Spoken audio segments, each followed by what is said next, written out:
The Lunar Exalted are creatures of boundaries and transgression.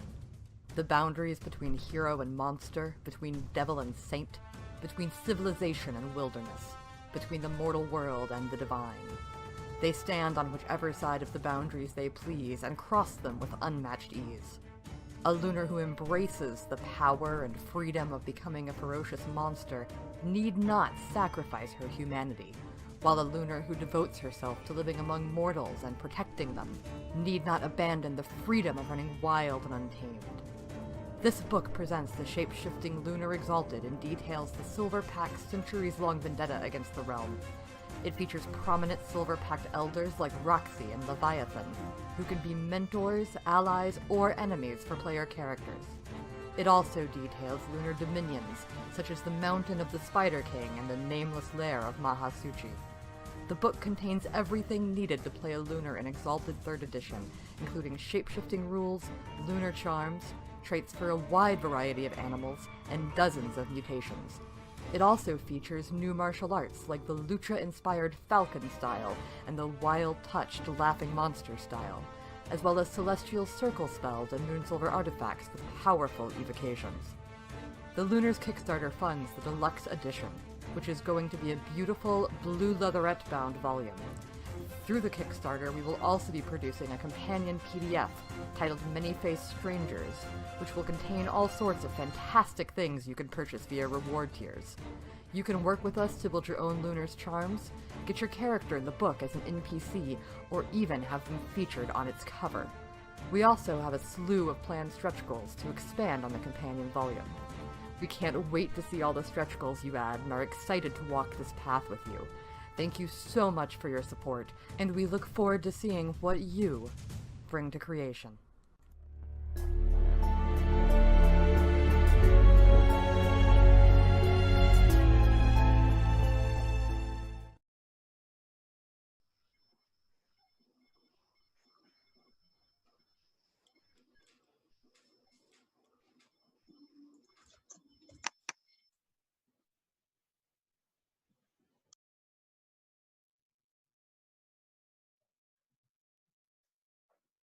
Okay. Hello, everyone. Thank you for joining our live playtest of Exalted Essence. My name is Neall Raemonn Price. I am one of the developers of Exalted Essence, along with Dixie Cochran and Monica Specca. And I have developed a number of other books for the Exalted 3rd Edition line. I'm just going to go down the list on my Zoom call and let all of you introduce yourselves. Just tell us a little bit about yourselves, tell us a little bit about the work you do in the industry, and tell us a little bit about your character. So we'll start with Lauren Roy. Hello, I'm Lauren Roy. I am a freelancer and developer and writer, and I have done a whole heck of a lot of work for Onyx Path projects. And I'm a developer. I'm one of the Exalted developers. Today I am playing a Moonsilver alchemical. And so I'm a spy and an assassin and a scout. The reason that I'm have developed these skills is to protect my community from dangers, not from anything else. It's true. Okay. Next is Eric Zawadski, but we're going to call you Z throughout the duration of this stream because we have two Erics in here. So Z, go ahead. My last name is the one that's a little weird. So I'm Eric Zawadski. I'm the current developer of the new D&D The Renegades line. I've written for Mage, wrote a lot for Demon, all Chronicles of Darkness lines. Yeah, I'm going to be playing a wood aspect Dragon-blooded. I believe the name is going to be Hurried Dispenser of Feathered Justice. And I don't think that the Feathered Justice thing was originally his name. Something that he decided this was his role. Always wears a mask. Not that it's not clear that he's not just a normal, ordinary mortal, or not that nobody has any idea who it is. Hooded Justice, not Hooded Justice. Thank you, Neil. but yeah, so he's a do-gooder, a vigilante. Often gets himself in over his head. So it'll be fun to play this character. Cool. Steffi? I'm going to play a blood aspect of Liminal. I'm going to make her a bit like a if Goth, Snow White, and Lara Croft had a baby. That's how I'm going to play her. She's very clever. She's also pretty good in combat if it comes to that, and she likes raiding tombs, or perhaps her creator is making her do it. That's also an option. Now, that's your character, but who are you, Steffi? Yeah, that's an excellent question. I ask myself that a lot. No, I'm a developer and a writer for various games, including Onyx Path Publishing. I am one of the writers on the Exalted Essence team, and I've developed the Legend role-playing game, which is currently on Kickstarter and has a free manuscript available, so you should check that out. It's one of the Onyx Path Kickstarters. I'm sure you can find the link easily. Yeah, that's me. Okay, and last but not least, Eric. Hello, I'm Eric Minton. I am one of the lead developers for the Exalted 3rd Edition line, along with Robert Vance. My character is a winter cased, I can never tell, Gatimian. He is a scavenger lord who has been looting tombs and otherwise liberating the ruins of the past for fun and profit and for the edification of all for quite some time, except he never has. It's complicated. Okay. So as each of you kind of come up with a character name, just toss it into the Zoom group chat, and I'll refer to you as that from now on. So we're going to start with some basic session 0 advice for the edification of everyone watching. Part of that is always going over lines of consent, and we've already done that just off stream, so you don't have to see any of that. But we're going to go with a little bit more session 0 advice to start with. So, and that means drawing interactions between the characters. And that's especially important for one shot because, you know, you don't have a long game time to actually get to know one another. So, so Lauren, tell me about a time that you and Steffi's character did something great together. Yeah, so there was this one little village that we were passing through, and I think we got word that something wasn't right in the area, and so the two of us went off to take a look and see if we could figure out what it was. And there was a threat to the area that my character actually did not spot right away, and it was Steffi's character's badassery that saved my bacon. All right. Okay, Lauren, still tell me about a time that you and Eric and Zawadzki's character came into conflict. So I think it would be along the lines of there being a do-gooder and trying to do something on the side of the law that I didn't agree with, and so we had a probably a big long argument about it that maybe nearly came to blows until we finally figured out, okay, we're not what's important here, but we probably still needle at each other about it from time to time. All right. Z, tell me about a time that you and Eric Minton's character, tell me about a time where you both felt incredibly passionate about a topic and about something.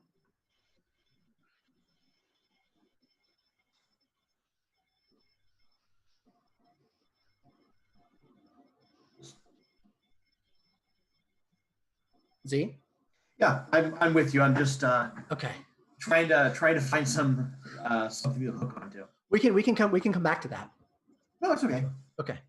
So there was this really amazing musician at one of the taverns in this small little town that we were visiting, and it was just like, I mean, just a really amazing piece of music. And or a musician, and kind of like, I don't know, almost fought over who could tip the highest, and that didn't work out financially for us the way we would have liked. But it was a lot of fun, and there were ultimately some villains who tried to steal the money from the musician as he was walking home, and so we got to beat them up. And the musician was so happy that he refunded some of the tips to us. Oh, Yeah. So all also right. gave us a private show. Nice. Yeah. Tell me about how you met Steffi's character.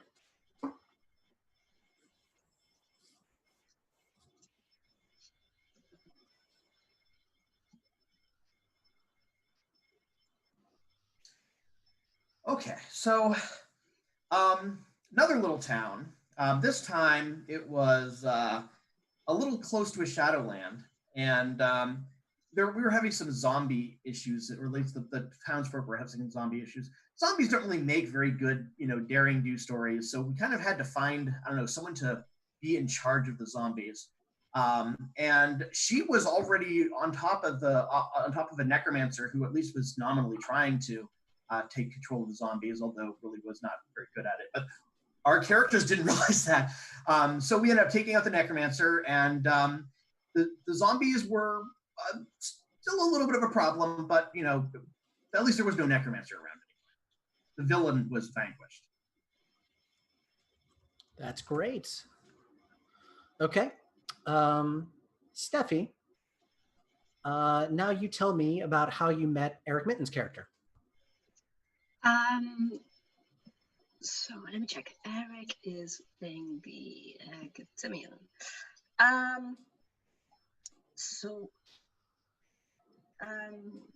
So he approached me. He thinks he knows me. I don't think he does, but that might tie into this whole weird reality thing the Gatimians have got going on. So he was like, I know you, we're friends. And I'm like, who the fuck are you? But we did build a relationship on that. So now I believe him when he tells me we're friends, even if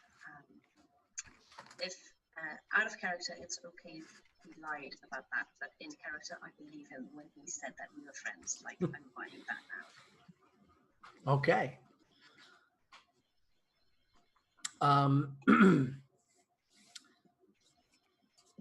Okay. Tell me about the first adventure that you and Z's character had. I'm gonna check what Z is playing. He's a wood aspect he clearly has immaculate training, but he's not saying where he got it from. Oh. Was Astrid a duel and never said why? So the first adventure we had was let me see, because Z already talked about mentioned something about an adventure that he and I had together, but it wasn't necessarily the first one, right? I think that was how we met, though, wasn't it? How we met. Okay, so what did you have again? Was the zombies and necromancer was my story. Yeah. So what he doesn't know is that I originally had a bargain with the necromancer, because the necromancer needed something from the area and I did too. So the deal was that I would let him raise his zombies and his zombies would clear away for me, and then I would go in to steal stuff. As it turned out, the necromancer turned out to be an asshole who lied to me. And then fortunately, the dragon brother came along and he helped me clean that situation, but I never told him that I had a prior agreement with the necromancer. Cool. Fascinating. Okay. Eric, so Steffi's character said that in your origin, your character knew hers. Now, to anyone watching who's unfamiliar with some of the new Exalt types in this edition, Gatanians have not been super well covered. Their deal is that they never existed, and they have an exaltation that brings them into existence. They were snipped out of the loom of fate before they were even born. So they, from their perspective, they remember a world where they were a hero, where they did something great and grand and wonderful, and then they wake up one day with strange powers, and none of that ever happened because they never existed. Eric, why don't you tell us a little tiny bit about what your character was and what their origin was about, and tell us if you knew any of the other characters in your origin. Oh, he was a researcher at a school in one of the cities in the Scavenger Lands, and he spent a lot of time going into tombs and ancient ruins to, bring back in knowledge of the past, bring back devices and magics that could be of use in the modern day, and also like it was fun and exciting and daring, and he got to show off his amazing skills. And so he crossed paths with certain other characters who might be playing in this game. And then, of course, he didn't exist. Yeah. So none of you remember any of that, but he remembers it, and that's the important thing. Of course, it's the important thing. It's the only thing. Yeah. Tell me about the first time you met Lauren's character. Okay, Lauren's character. Yes. She had set up her various alchemical machinery and doodads and so forth while she was... Actually, I don't even know what she was doing in that ruin, but I thought it was just, some well-tended old first stage machinery, so I started looting it. She was not happy with that. I mean, technically, you're not wrong. She is a splendid piece of old first stage machinery. So we had words. She hung me by my ankle over a chasm. It was fun. We became friends. That's how we make friends. Okay. And all of you are adventuring together. Okay, cool. So, let's see. Eric or Z, you are playing the hurried dispenser of feathered justice.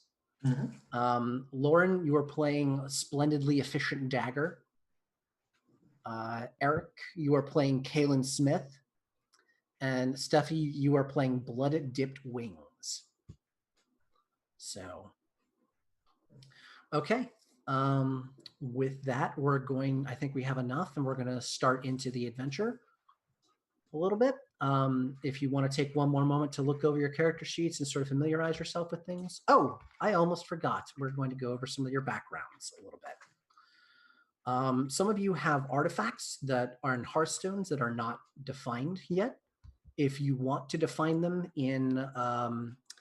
if you want to define them right now, that's fine. If you want to define them a little bit more in play, you say, I think do I have a Hearthstone or artifact to help me do this?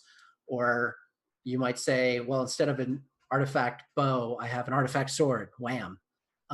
Then, that's fine. We can do it in play. We can do it now. It's up to you. I'd rather hold off. Okay, sounds good. And just so anyone's watching, that is a little tiny piece of character advice in there that you don't have to have your character sheet fully fleshed out before you go in. We do like to establish ties with other characters before you start that as part of session 0. But if you want to go into the first session not knowing what your artifact is until you have it, that's fine. So, okay.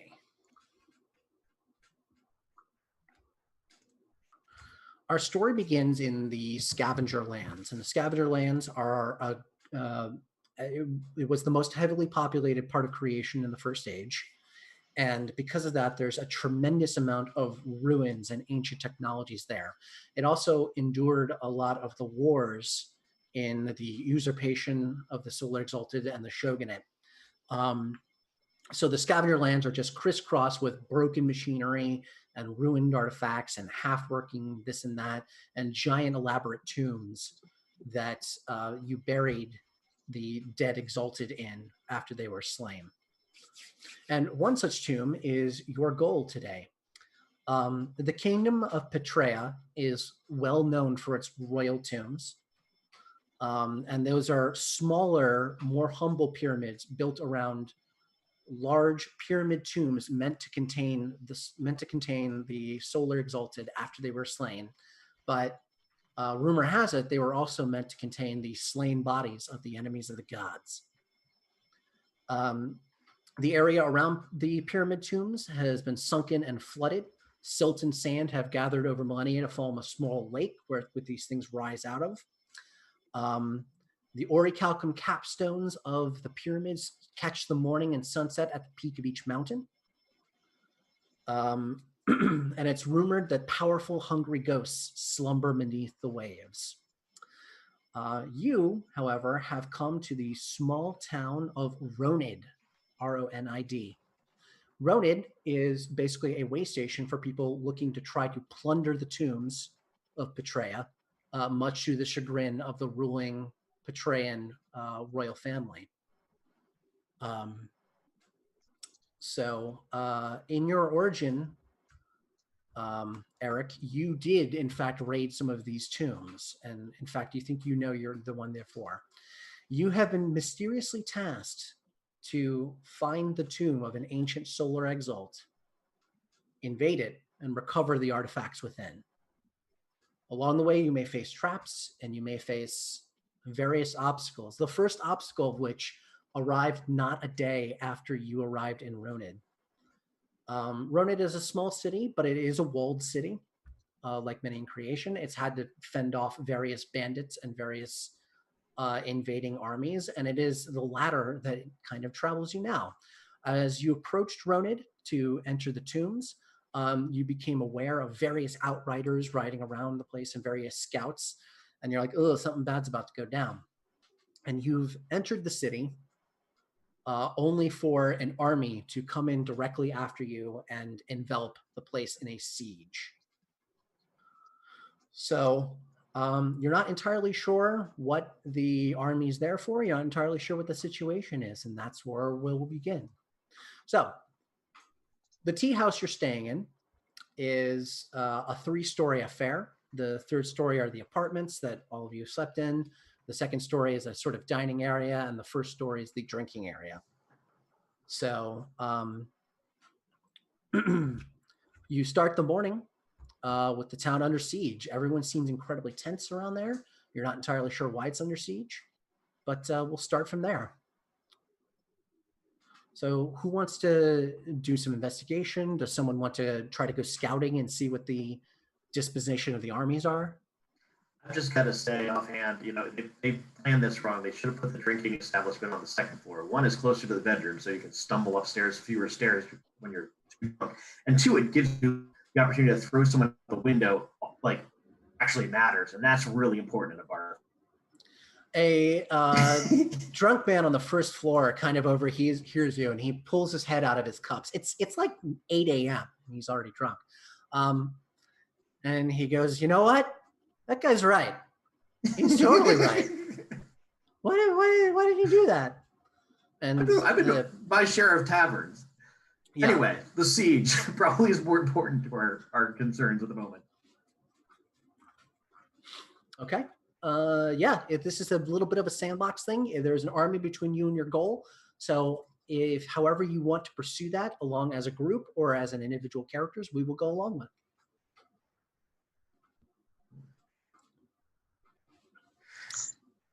So do we want to move all together, or do you want me to go slink out and see if I can overhear some of what the people who are keeping us here are up to? I got a question. So the town is near the pyramids, but far enough away that basically the army is between us and them?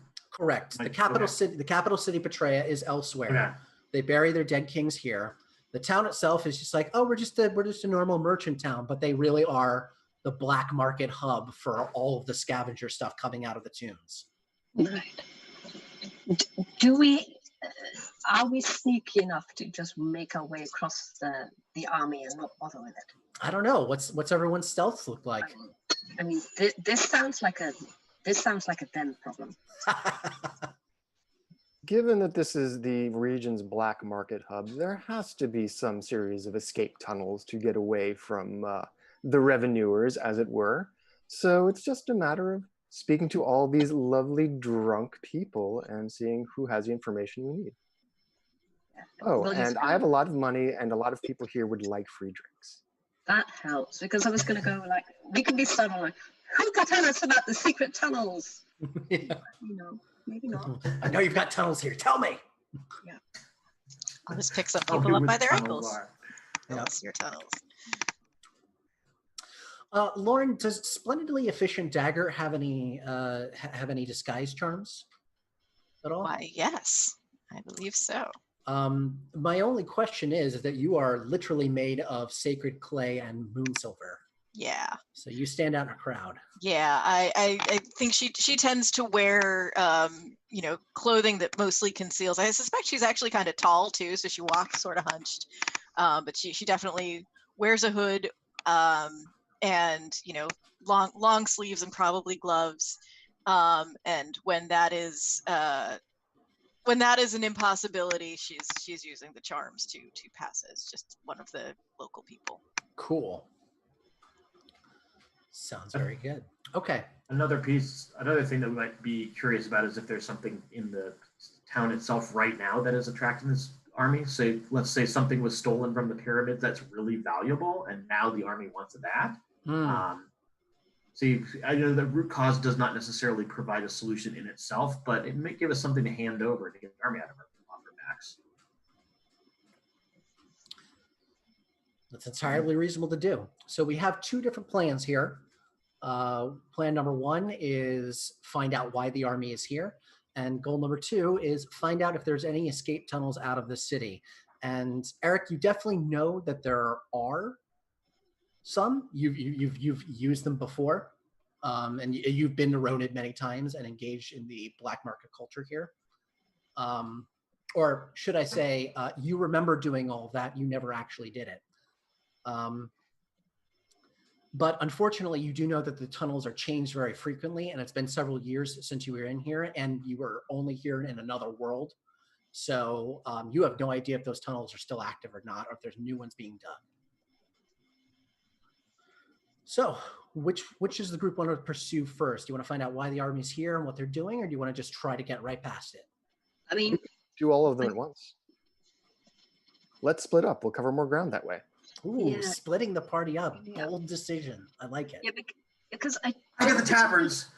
because I don't particularly. I might care need about some money the though. army. I might need some money though. I don't have as much cash as I used to. Sorry. Eric has the money, right? Oh, I do have the money. Yeah. So the thing is, I don't particularly care about the army, but what are the odds that they're here to get the same artifact? Hi. Like, given our luck as a team, it's probably around 90%. So somebody should go find that out. Somebody who is good at talking to people and gathering information. Who is that? Everybody, look at your sheets. Which one of us is the least likely to stab people? I would be one of those people. You're still highly likely to stab someone, much more likely than the average person. But still, anyway, okay. Eric, you sort of stroll to the front gates of the town, which are now barred, and they're fairly heavy. The doors are about maybe 15 to 20 feet tall. The walls are just a kind of patchwork wood and stone affair. This wouldn't stand up to a siege from the realm, but it's probably good enough for the various mercenary companies in the scavenger lands, most of which are little better than bandits. And as you crest over the battlements a little bit and you kind of like peek over at the armies camped out there, you see that's pretty much what they are, little better than a bandit army. You see a lot of irregular smoke cook fires. Even from this distance, you can see guys wearing, different uniforms and carrying different weapons and this and that. And it doesn't look like there's any specific banners to the area. Although, actually, give me a sagacity roll. Which Eric have you been talking to? Eric Minton. Oh, I thought I was still in Cameron. You're always Eric. Okie doke. So I'm taking a sidetrack. So what am I rolling? Did you say sagacity? Yes. Fair enough. You're going to talk to the people around here, right? Yeah, I was going to buy them drinks. Oh, I think sorry. Both of us were planning to do the same thing then. I missed that. I guess maybe we'll both do this. So. Okay. You know what? forget that. Let's just say you took a quick walk around and you saw that sort of thing, and then you went back to the tea house to buy everyone drinks. So, ooh, it looks like I'm getting some low connectivity from someone. It's me, I think. Yeah. Okay. I'm but at least people can hear me. You're starting to break up. Boy. I'm not sure what the solution to that is. Okay. So, Eric Minton, you have purchased just a round of drinks for the people here. A couple of them cheer at you. Most of them thank you. One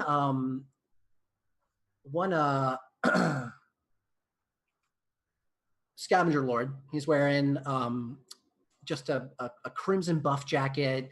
He's got a bunch of talismans hanging from his belt, and you recognize most of them as just your basic apotropic wards to ward off, vengeful spirits and the like, who might be angry about their tombs being plundered. He's got a pair of adamant spectacles on, and you can see there's a small sword right by where he was sitting. And he looks at you and he says, "Never met you before, but you've got the look of a scavenger lord. Am I right?" You are very much right. And he goes, "Yeah, I could always tell the type." Well, given that Caitlin Smith is like dripping with like pouches with little tools in them and so on and so forth, it's not a really hard guess. Yeah. He extends his hand. He says, "Name's Jalen." Smith. But not actually a Smith. He says,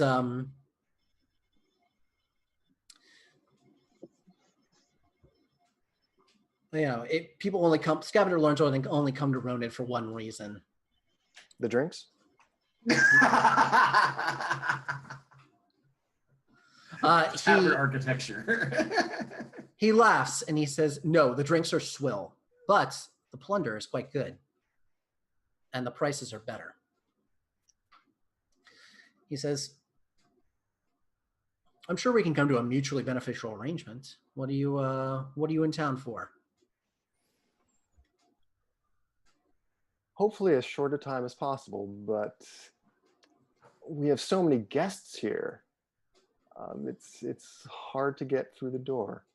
He's like, "They have been sending outriders and heralds and this and that. They are apparently the pet bandit army of some petty lord in the 100 Kingdoms." So what else is new? Yeah, basically. But this petty lord is shown himself to be a little more competent than most. And it seems that he's put together this little bandit army to try to acquire some sort of weapon. Aren't they all? He goes, "Well, I suppose so." No Something. one ever wants better toilets. It's always a weapon. He blinks and goes, "What's a toilet?" Never mind. All right. So he says, "Yeah, I don't know. Something about a moon silver weapon, something like that. A weapon made of magical materials." I'm familiar with the occasional moon silver weapon. Yeah. If I had to hazard a guess, I would say that it's probably the blade of some ancient being, but I wouldn't know. I mostly deal in beasts and animals. Do you find a lot of them in ancient tombs? You would be surprised how many don't actually require food to live. And you'd be surprised what kind of chemicals they put out when you do feed them. You gotta have a gas room somehow, I guess. So since I'm not a morning person, I am not personally up for subtly guiding the conversation towards finding like escape tunnels. So let's just say that I do.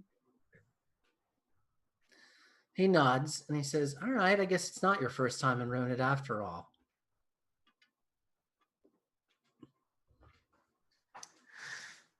He goes, I'll tell you what. I'll show you where some of the escape tunnels are around here, and it should put you just beyond that army if you take them. But in exchange, anything that falls under the stuff sort of things I sell that you find in that tomb, you give to me. As long as that doesn't happen to be what we're looking for. Anything else, certainly. Or as long as we don't have to kill it in defense of, not being eaten by it. We didn't say we give it to him alive. Oh, well, sometimes burning happens. I kind of want a pet spider, so if we're finding a spider, I'm keeping it. I'm going to look the other way if we find a spider, all right? That's awesome. I'll take the spider. I want a pet spider, yeah. My character wants a pet spider, so if we're finding a spider, I'm keeping it, but he can have the rest. Okay. Okay. And Neil, after the conversation, I'm going to use Sleeper Guiding Whisper so he does not remember the conversation. Ooh. Why don't you... Bargain for anything and then just... We've never had a deal. Are you... You're using the flowing mode of that, I suppose? I suppose so. Well, actually, it looks like I think you need to make a still mode roll first and then a flowing mode. So that means make an instill action and make a persuade action and spend 2 motes. Okay, I might as well use the presence excellency. I don't know how many motes I have and how many I can spare. So you have 9 motes. Ooh. However, you have 7 still motes and 2 flowing motes because you were a winter cast Gatimian.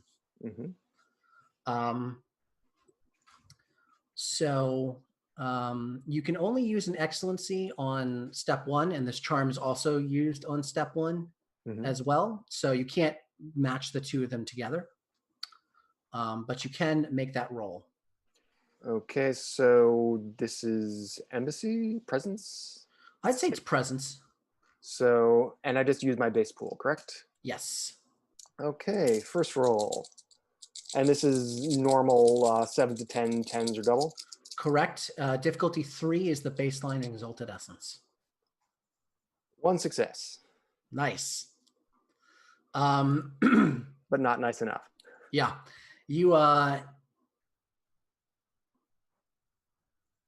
You feel inside yourself your pattern spiders scuttling around your spine a little bit. Spiders. And you try to reach out and grasp the shadow weave of this man's thread in the looms and try to bend him to your will. But they're too bright and too strong, and you feel your own pattern spiders recoiling from the big nasty ones that weave the loom of fate, and it fails. Aww. Oh, blood dipped wings cannot have my pattern spiders. They're in his spine. You can let me put it this way. You can have them in a way he's not going to like. I'll pass. Steffi, I think you're muted. Have you lost your mic? No, I think I'm back. Yes. Yeah, I was going to say that cutting open his spine to get to the fancy glowing spiders is absolutely an option. No, it's not an option. I just need to wait until you sleep. I will never sleep again. We don't steal our friends' spines. Okay. Yes. I gave him a new one. Oh yeah, no, that could be our social dynamic between Laura's character and mine. She's the moral compass. Who's no, you don't do that with friends. You only steal your enemies' spines. That's fine. It's important to set limits. And since Lauren's an alchemical, she actually has a built-in compass. Yeah. North. That was a weird gyroscope. The moral gyroscope. I just spin around sometimes. Nobody really knows why. and I'm taking notes on how to people. Yeah, I like that the undead horror is taking notes from the Not very good human people. shaped the human shaped robot on how to be a person. Yeah, but the robots are all about community. That's true. So They she are. knows these kind of things. She's like, no, you don't steal your friend's finds. Are you sure? Yeah. Yes, I'm sure. It Part of- says part so of- in the Possibly go alchemical wrong. handbook. It's just not logical. Not logical at all. No. Okay. Jalen is good for his word. He leads you all to a sort of a deserted warehouse in the city. As you're walking around, you see people sort of like nervously milling about. There's shops open and various stands and selling goods and food and the like. But people are clearly stressed about the whole thing. It could be quite bad if that army breaks things down. But Jalen just says, yeah, this is really nothing to worry about. This town gets besieged all the time. Trust me, all the time. How does the sieges usually end? I mean, is it something where there's constantly people overrunning the town, or is it like they always get broken and it's just a matter of, getting out the secret village weapon? Well, most of the armies around here don't really have the equipment to actually break down the walls of the city. I mean, they're not the Imperial city's walls, but they're not bad either. Yeah, most of the bandit armies around here don't have dedicated siege engines, and there's not enough natural resources to build any, really. But, if the occasional mercenary company with the capability of besieging comes around, Jalen says, most of the time, we lords who are present in the city pull together our resources and just buy them off. Like, you'd be surprised how many armies melt away if you give them a big enough sack of jade. Be amazed at how many normal people back off when you hit them with a big enough sack of jade. But an army's a little tough to do. Jalen points to him and addresses the rest of you. I like the hooded one's style. We can get you a hood if you like. He says, what, and cover up this pretty face? No, not going to happen. All right. He leads you to what looks like a small cafe. You see big copper pots bubbling over open flames with the smell of coffee in the air. Out back there is there's a couple of cows milling about, so they got fresh milk. So Jalen walks to the back of the cafe and he just sort of wraps his knuckles in an intricate pattern on the door. A small slot slides open, slides shut, and the door opens. Jalen goes, all right, here we go. You walk in the back and you see various racks and rows of what look like just not artifacts, but broken knickknacks from the First Age, almost. A lot of them are clearly of ancient make, but most of them appear to be just like the standard pottery that you might find. And a lot of it's broken. The exalted equivalent of pink flamingos and lawn gnomes. Basically, to digress out of the game for a hot second, I saw a performance art where someone dropped a Ming vase and smashed it on the ground. And he made the point that they were like the cheapest possible vase in the Ming Dynasty, and it's only valuable because it's old.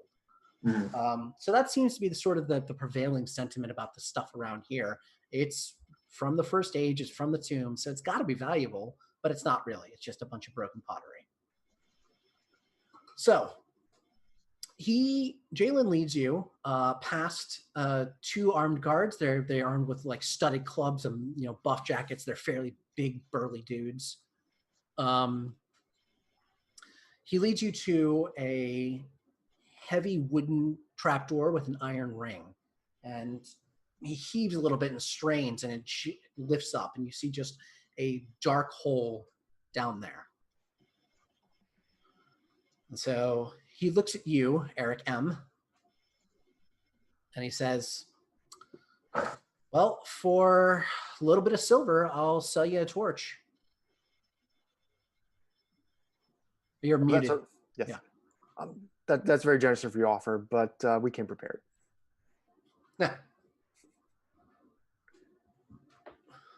This is not our first dungeon crawl.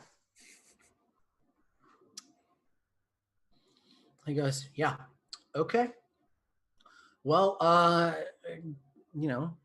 Godspeed, you mad diamonds. Which god was that? He breathes and he says, I've not really a worshipful man. Don't really know the Immaculate Calendar today. Z, you do know the Immaculate Calendar. Oh, of course. Today. Yeah. And I just offhand, yeah, it's this person. This one. Yeah. So who's the god of robbing tombs again? This one. I mean, that technically robbing tombs, it's actually more about sort of grave goods. Not really a tomb raider god per se. See, I would gently borrowing from tombs. I would have stuck with the original answer that I thought you gave, and it's like, who's the god of robbing tombs? This guy. I would never presume. My school teachers definitely made sure that I didn't have quite that level of hubris about myself. Okay. Hey, but Neil, you said that most of the stuff he kept in the back room was junk. Is there anything that catches my eye as possibly more valuable? Yeah, give me a sagacity roll, and if you want to throw a mote in there to activate your excellency.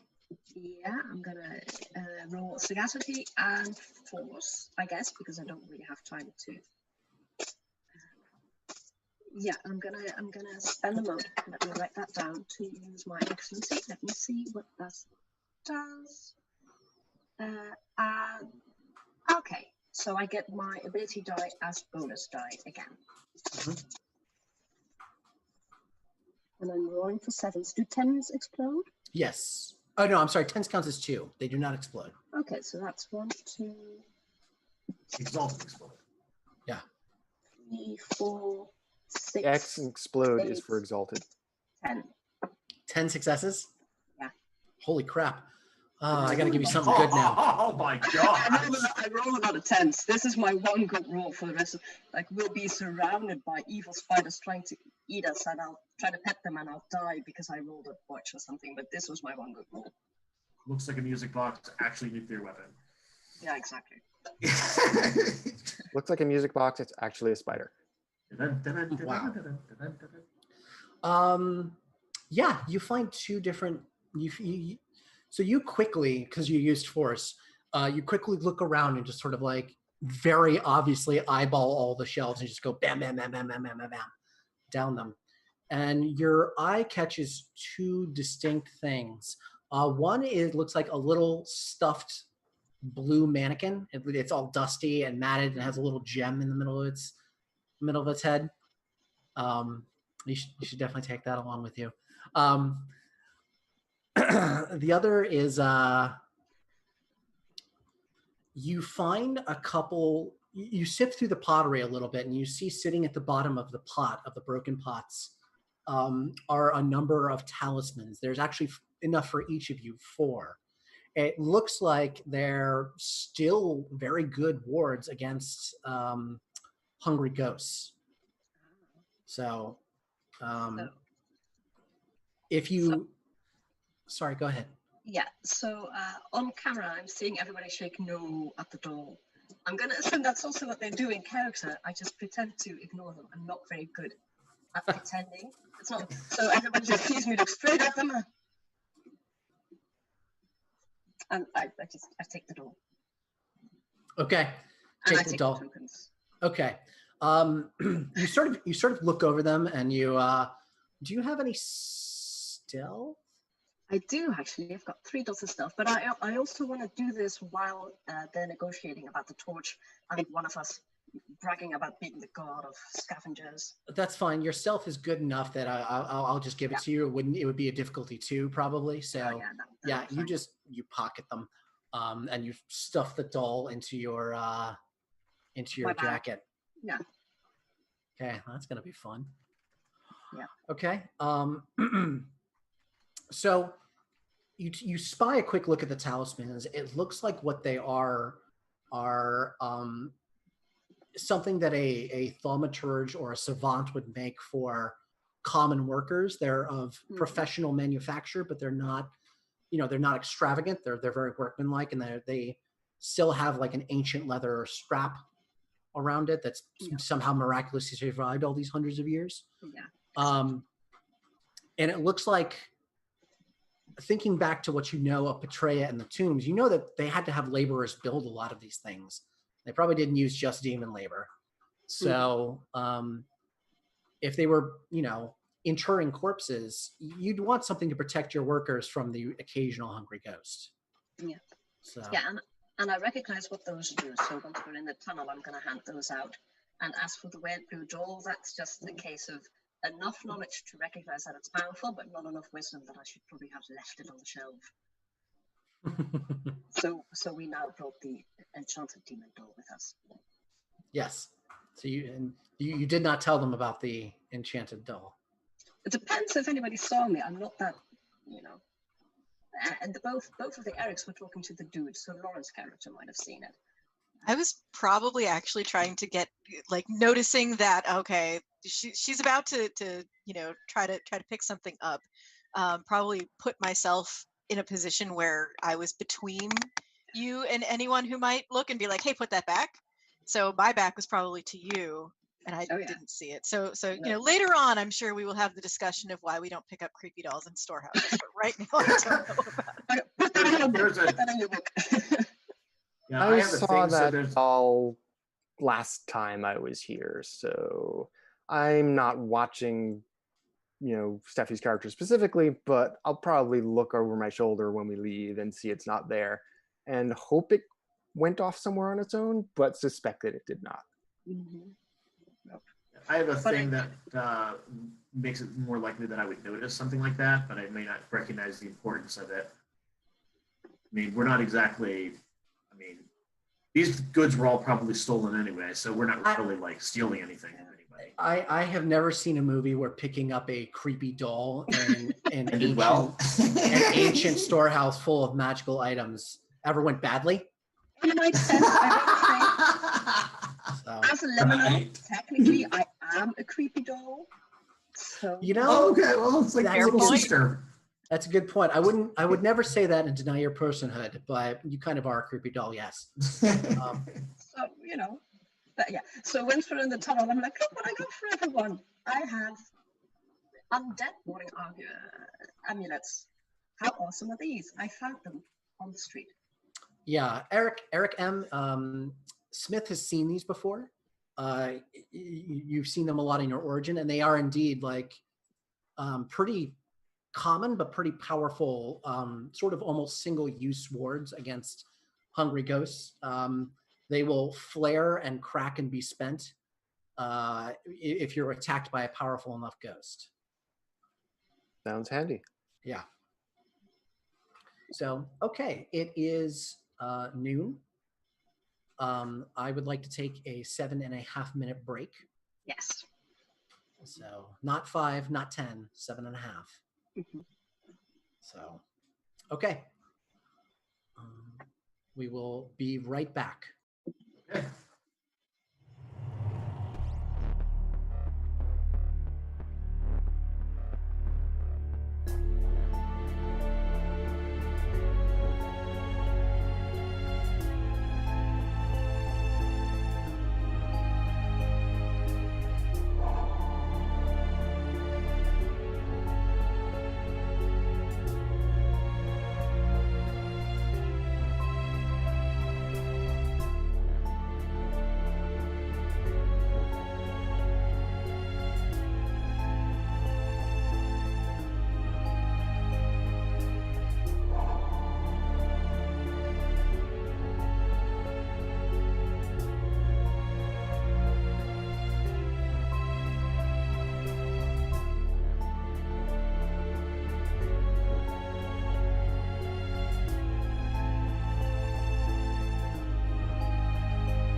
All right. Hey, everyone. Welcome back.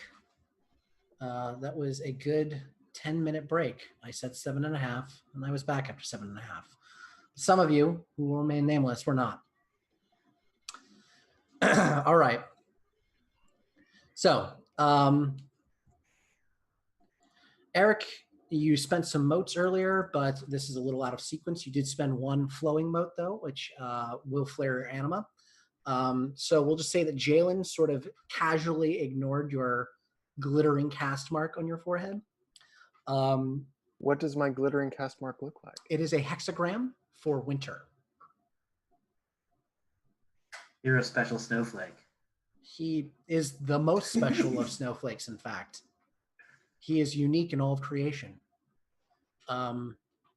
Yes, but what about my character? Oh. Okay. So, Eric, why don't you describe your anima a little bit, and then why don't you describe why don't you describe your physical self, and then we'll go around to each person in turn and give a physical description of what they look like in the dim light of your anima. I'm actually playing a character which I think is the one Exalt type where I'm not quite sure what their animas look like. It's mostly blues and whites curling around. Since they're a winter cast, they have like all basically the colors of a dark winter night. Okay, so it's blazing behind me is the silhouetted image of an ancient first age ruin with against a dark blue sun just past sunset colored sky background with little motes of white floating in the air like someone shook a snow globe. Okay, really good description. All of you have seen him do that before. Your anima's not quite iconic right now. It's only at the dim level, or sorry, the active level. This essence has passive, active, and iconic. So you're not at iconic yet, but you've all seen that when his anima does go iconic. You've all seen that vista before, and from the way he wistfully looks at it, you know it is from his origin. It is of a place and a time that does not exist in creation, not anymore. Never did. Okay, Steffi, what does your character look like? So I'm going to go with tall, because it was tall in the last game I played, and that was a nice change. So she's tall. She's got ink black hair in a braid just all the way down. Mm-hmm. Fairly pale skin, bloodshot eyes, nails, black fingertips and nails that just look like they're about to rot and fall off.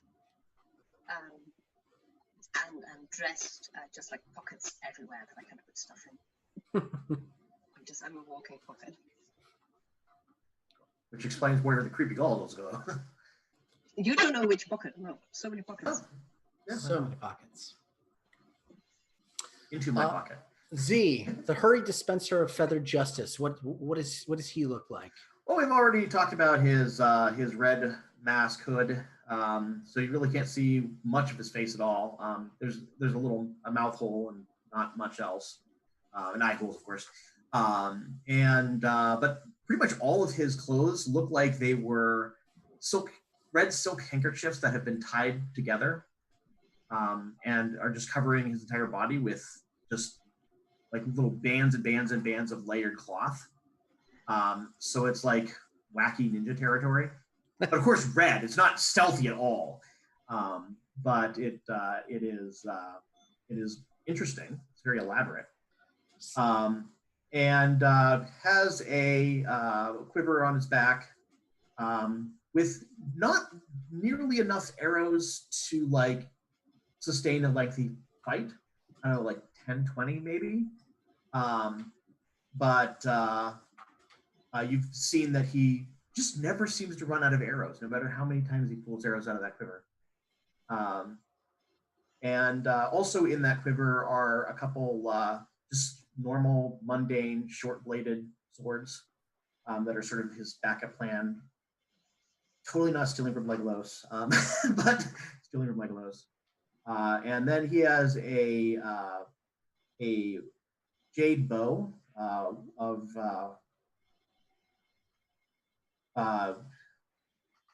looks like a little bit like his it's red jades. It's a little bit like his silken garments, where it looks like it's braided and pieces tied together to make the shaft of the bow. And you've seen him use that not only as a bow but also as a staff in combat, which is the immaculate training that he has. So he's just as dangerous in short range as it is in range. Okay. And last but not least, Lauren, tell us about your alchemical. So since it's all just us in the in the tunnel, I'll pull the hood back, and like I said, she's probably like 7 feet tall, kind of walks a little bit hunched.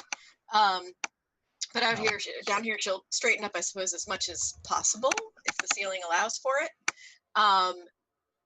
Moon silver skin. She is definitely shiny and chrome. And pushing her sleeves back up, there's little like pistons and gears kind of all up her forearms. And I think the other thing, so on the character sheet, there's a familiar who I think would be a ferret that kind of hangs out in the robe that I usually wear. Just a little, looks like a regular old ferret. I don't know if it could possibly maybe be a little bit of a clockwork Clockwork ferret. Okay, we're going to go right back to Eric, who didn't give us a description of his character. I'm sorry about skipping over you. Oh, it's okay. He's tall, but not as tall as the incredibly tall blooded wings. Pleasant, forgettable face. He's got a broad conical hat, a dark leather coat, lots and lots of little pockets and flaps with tools and devices, big backpack laden with same. And one hip he's got a knife, and the other hip he has a big bullwhip, because you can't be an archaeologist without a bullwhip, as we all know. It's tradition. Absolutely. It absolutely is. Okay. So that's the dimness of the tunnel. And the tunnel itself is narrow, and it's looks like it's been roughly hewn through the clay and the silt of this whole area. You see planks sort of on the sides and overhead of you to reinforce the structure of this thing, but you definitely get the feeling that if the ground above saw a lot of heavy travails, it would come tumbling down. And indeed, as you walk through, by your reckoning, you think that you're probably just under the invading army, and you can see the ceiling sagging downward a little bit. And at one point, the ceiling itself has cracked open, and you can see just inky blackness just beyond, stretching up to the surface. So it's probably best if you get out of here as soon as possible before it all comes tumbling down on you. They do not make secret tunnels like they used to. How did they used to make secret tunnels? Better.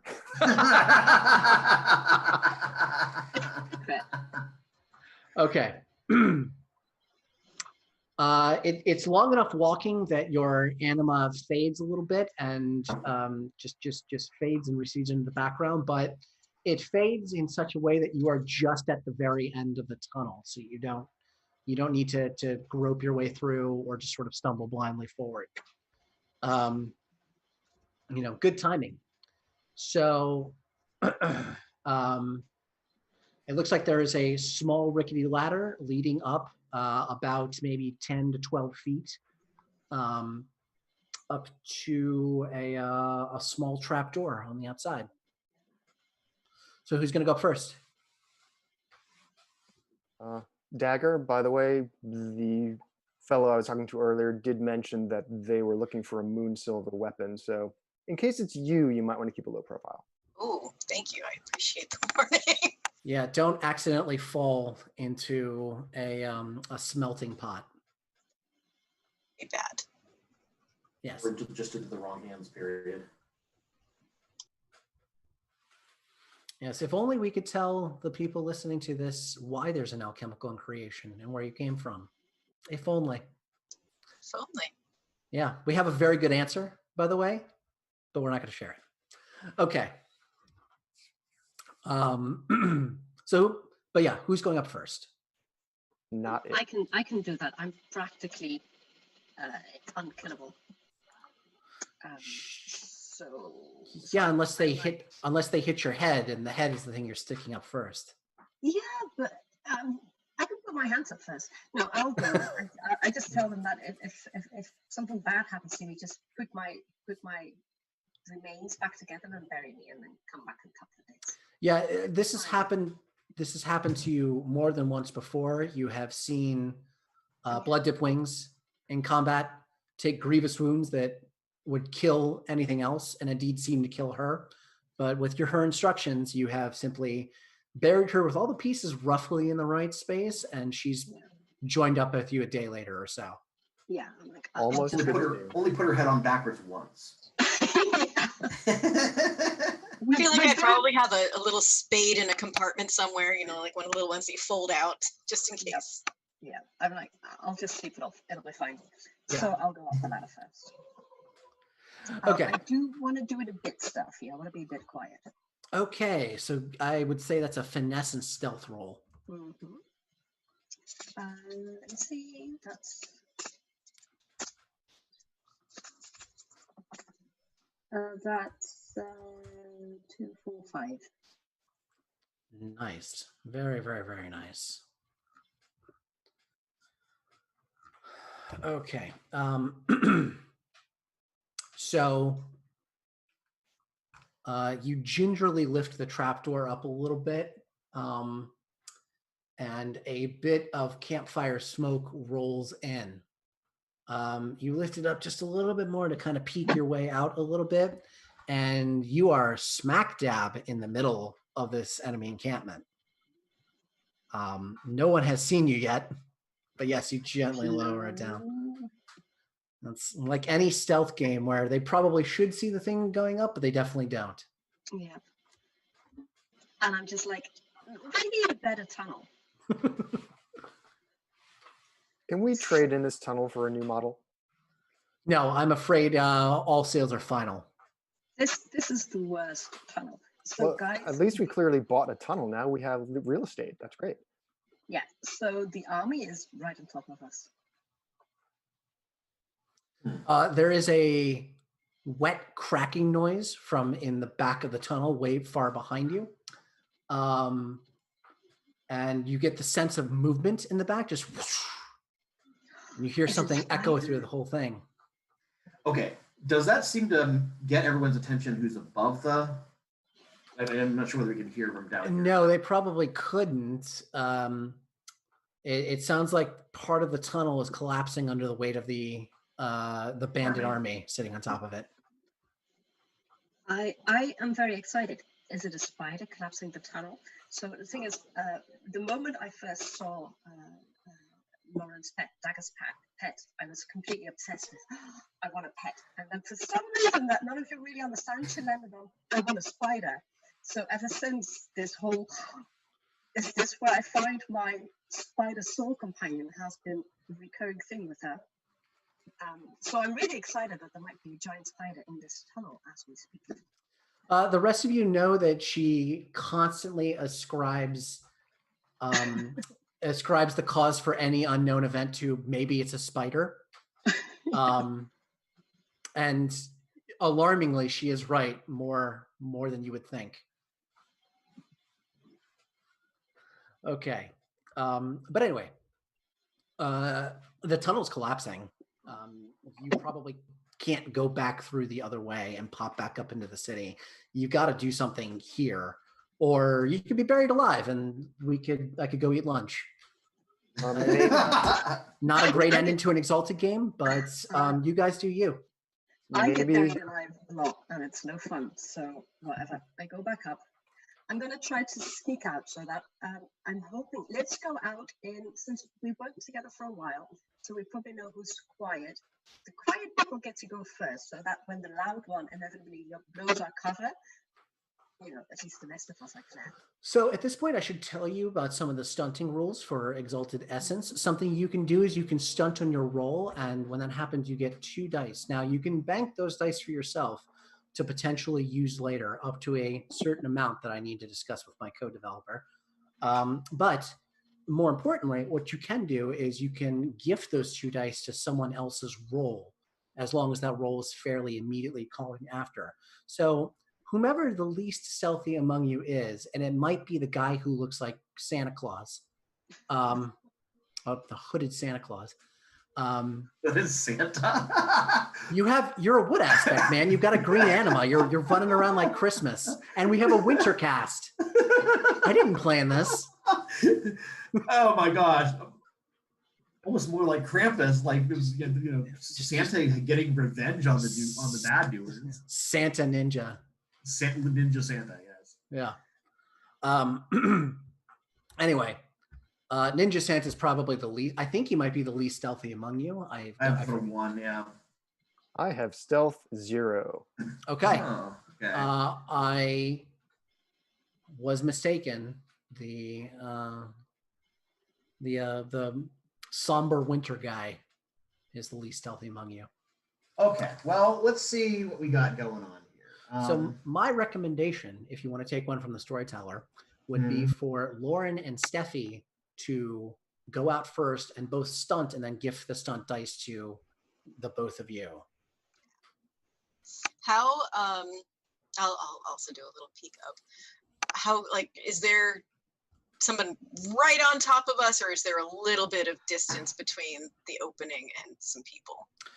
It looks like you are right by a campfire that was just used, so there's maybe a little bit of room to maneuver. But again, on a stunt, you can dramatically add it a little bit if you wish.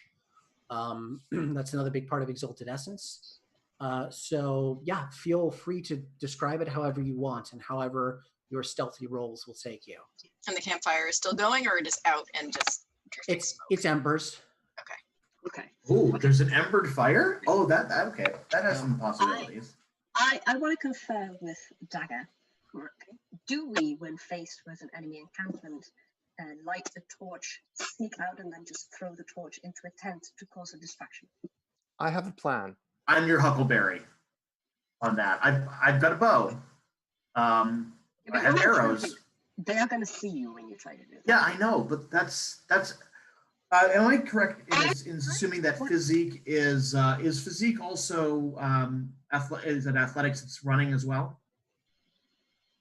Yes. Okay. But we're dead smack in the middle of the encampment. Yeah. It's your ability to perform physical feats of strength as well as resist poison and disease. Yeah, and it does actually absorb some of what athletics did. Okay. Every ability, every skill has a certain like narrative permission suite to it. We don't have to get into that right now, but that'll definitely be a big part of Exalted Essence. So I do like Wings' thought, and I have for my passive ability, Ephemeral Moon, I can sneak past extras without a roll. Yeah, you can just walk right out. So one of my thoughts is I can go and pick up and like snag one of those embers. I'll go to a tent over here and start supply tent. Start the supply tent on fire, and Wings can go to another one. So now they're dealing with multiple places. And then we sneak out the back. Yeah, and Kaylin had an idea. Nice, the old one too. I was hoping to do the old surprise inspection bit, but burning the camp down is definite plan B, or possibly plan A. They could both be plan A. Also, it solves our other problem, which was getting out of the little village once we get back. I mean, we're breaking the siege if they don't have any supplies.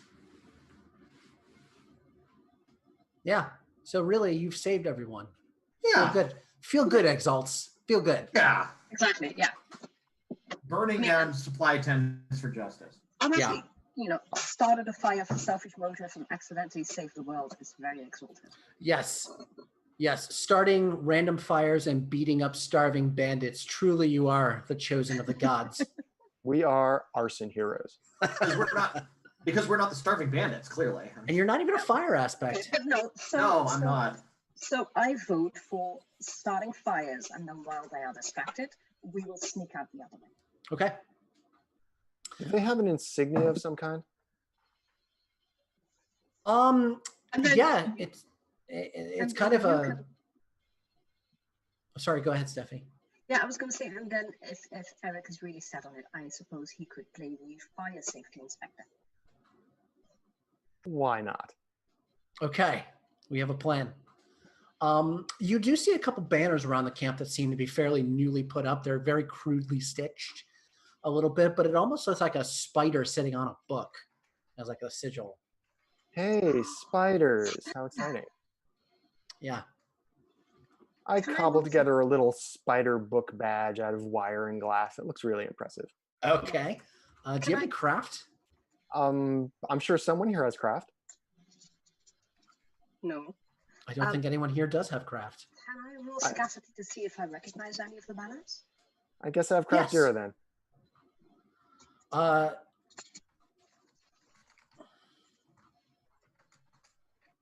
Go ahead and try to finesse something real quick. Okay, I pull out like a bunch of little tools. I have a tiny little anvil that I bring out. I've got a little hammer. It's about this big, and a little, pair of pliers this big. And I'm like, Do I have some like filaments I can like pull out and just like, here you go? Eric, take a stunt for that. excellent. That's 2 dice. Mm-hmm.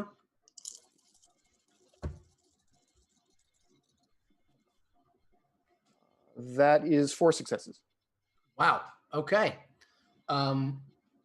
It's a very good looking badge. It's cobbled together. It looks fairly nice. So yeah, okay.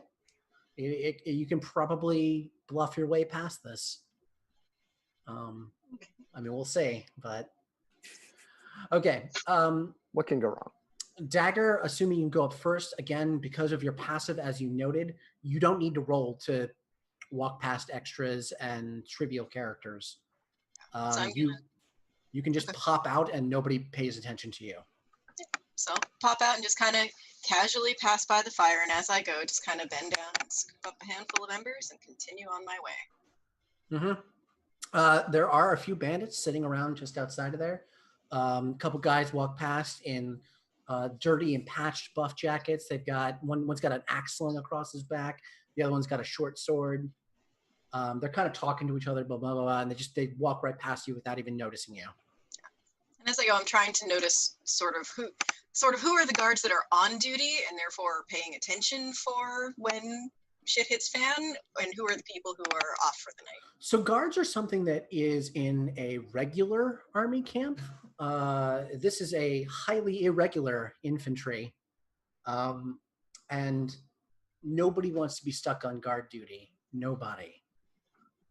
So mostly they're either cooking or they're milling about or whatever. But there's nobody really specifically looking for anything in the camp.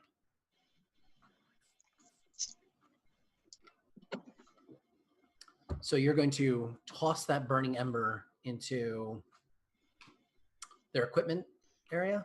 Yeah. Find the spot that looks most flammable, pile of I mean, if there's anything especially flammable, absolutely at that, or rags or you walk into the weapons tent a little bit, and the young apprentice kind of like cleaning some of the weapons doesn't even look up. All around you, you see various types of armor that's clearly been picked up off a battlefield. You see blades spotted with rust. You see armor that has big gaping holes in it and suspicious discolorations around those big gaping holes. And you see the apprentice trying to like clean and mend and repair some of the stuff, but it's mostly all junk. However, towards the back of the wagon, there are some clean and polished weapons for new members of the mercenary company to actually pick up.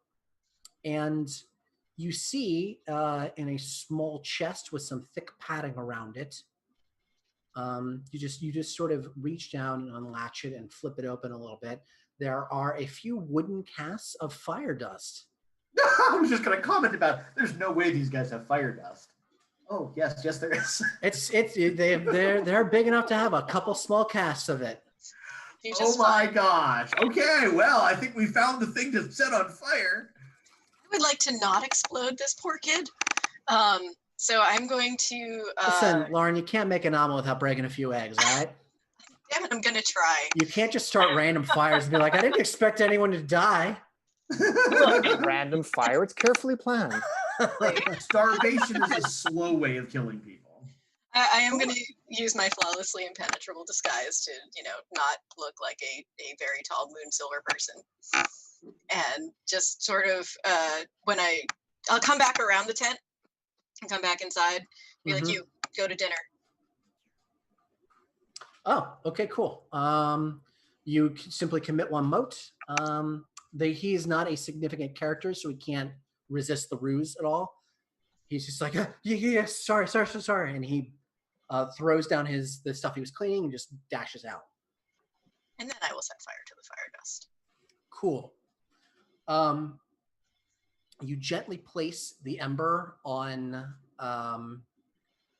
the top of the wood of the cask, and it slowly begins to burn through it. And you you book it out of there. I too would like to not explode. Yes. Yeah. So here's the question. Are you going to just sort of mill around, or are you going to try to inform the rest of them of when it's time to go? Or are you just going to hope that when they hear a loud explosion, they know? I start running if I hear an explosion. I'm watching for the. I know she's putting a distraction in place, so I'm keeping my eyes open for the distraction. Okay, cool. I'll try to get back a little bit closer to where everybody's going to pop up, but not, make it obvious, like whispering down to the trap door in the ground. That would be pretty silly. All right, you hear, you don't hear any whispering from up above, so there's no sign of what's to come next. You were expecting maybe to hear a commotion from up above, maybe hear a couple shouts of fire. Instead, what you hear is a muffled boom. Right, that's our cue. the rest of the tunnel collapsing behind you. Okay, we pop open the hatch and. Yep. Is there a cart with a horse and that we can jump on and steal? I think it may have just exploded.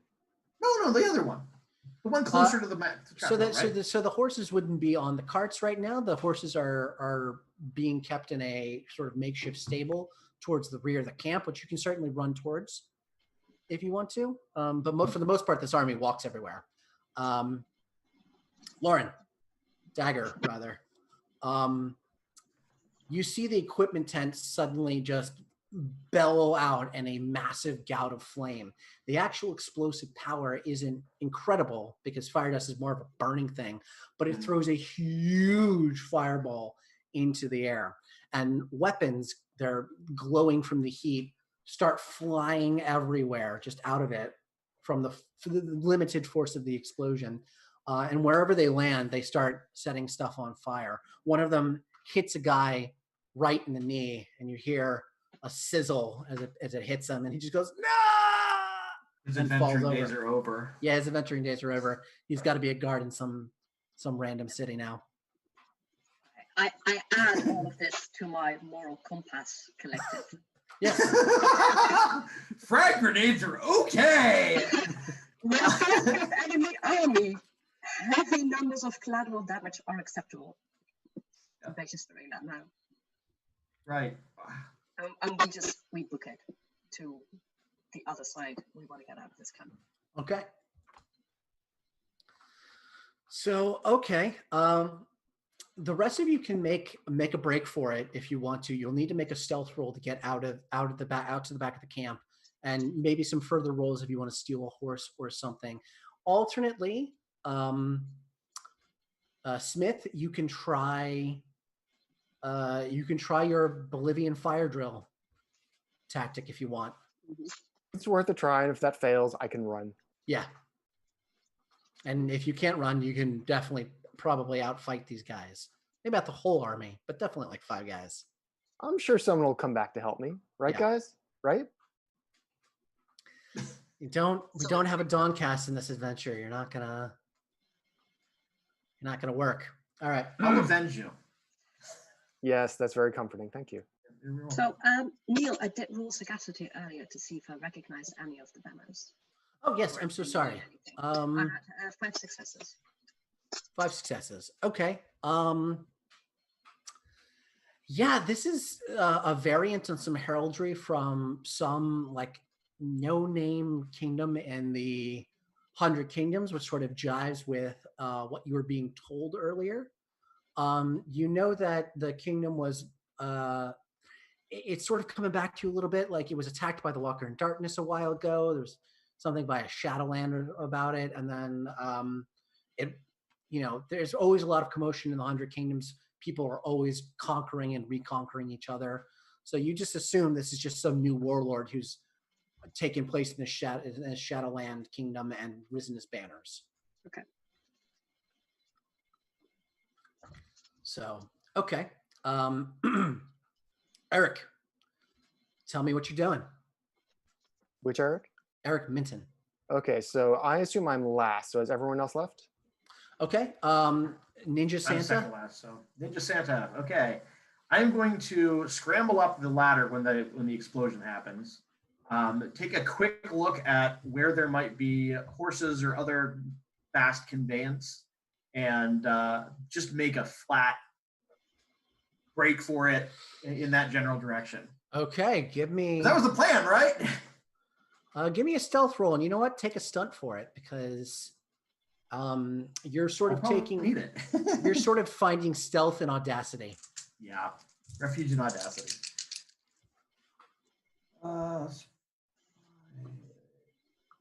Would that be a force or finesse in this case? I'd say it's force if you're just sprinting. Okay, so 4, 6. Okay. 1.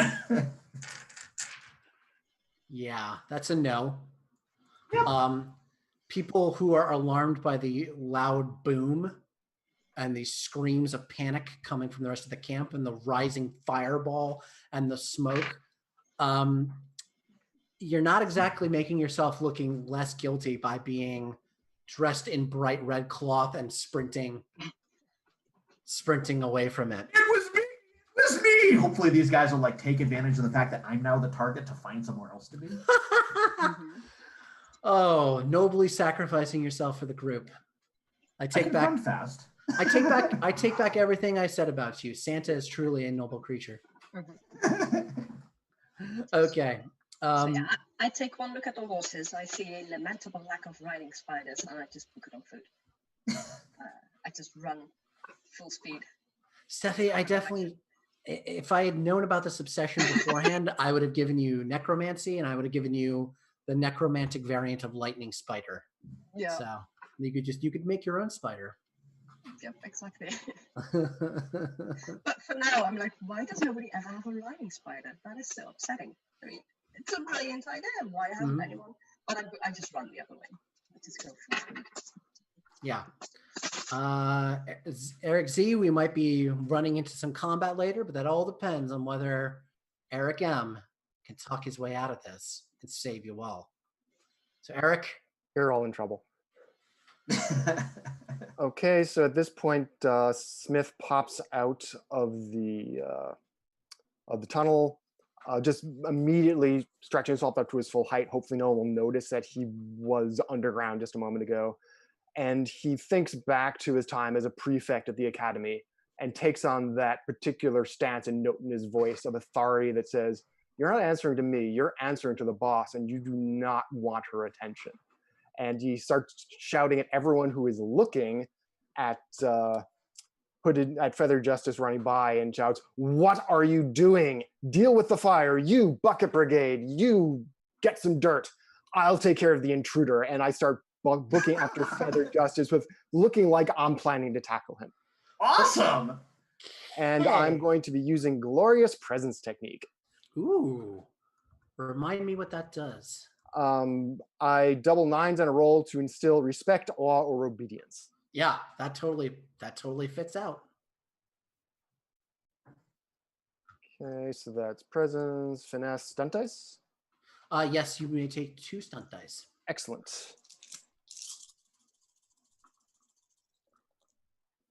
Okay, that is 1, 2, 3, 4, 5, 7 successes. Pardon, 9 successes. Oh, okay.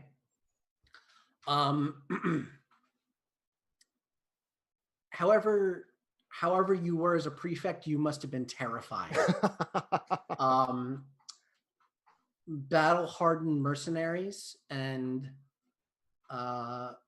hungry bandits of veterans of a dozen different battles snap to in fear and just start following your orders. Is that a committed or a spent mode? I think it says spent.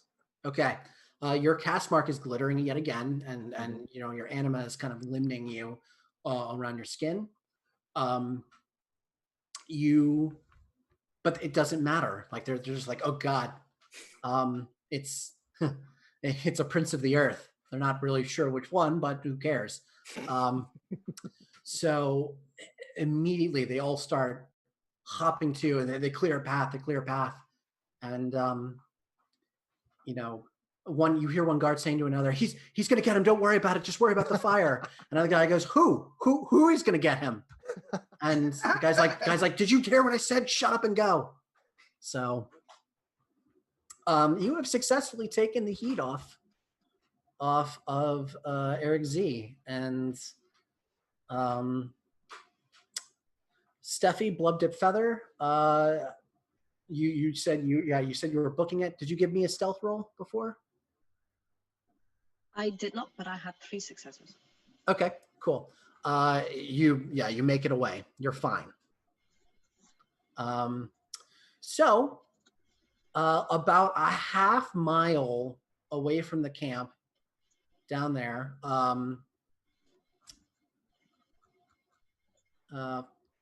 Feather Justice, you kind of slow down with your dead sprint a little bit and just sort of look back, and nobody's following you except a jogging smith. Oh, good. I didn't have to do the whole, but I was concerned that if they were going to try to help give chase, I was going to have to make a real show of it and do cartwheels and shoot arrows trying to hit you, but actually hitting the people that are helping with the pursuit. But since that didn't happen, no need. Yeah. Thanks for the assist. Yeah, don't worry. There'll be plenty of things for you to shoot in a little bit. I know. I'm sure there will be. Oh, I'm sure it's just smooth sailing from here on out. Mm-hmm. Okay. I rolled a lot of 6s. So the lot of you regroup at a small crest at the bottom of a hill when you're out of sight of the sort of plain of the army. You can see the looming pyramids off in the distance and the silty marshlands that are sort of guiding that sort of surround it. The whole area smells of salt and old stagnant water. Definitely smells of death and ancient death at that. So you've successfully gotten past the bandit army, and as far as you know, you didn't kill anybody, but you probably did. Oh no, we at least named one person. So. Yeah. He'll live, right? That's fine.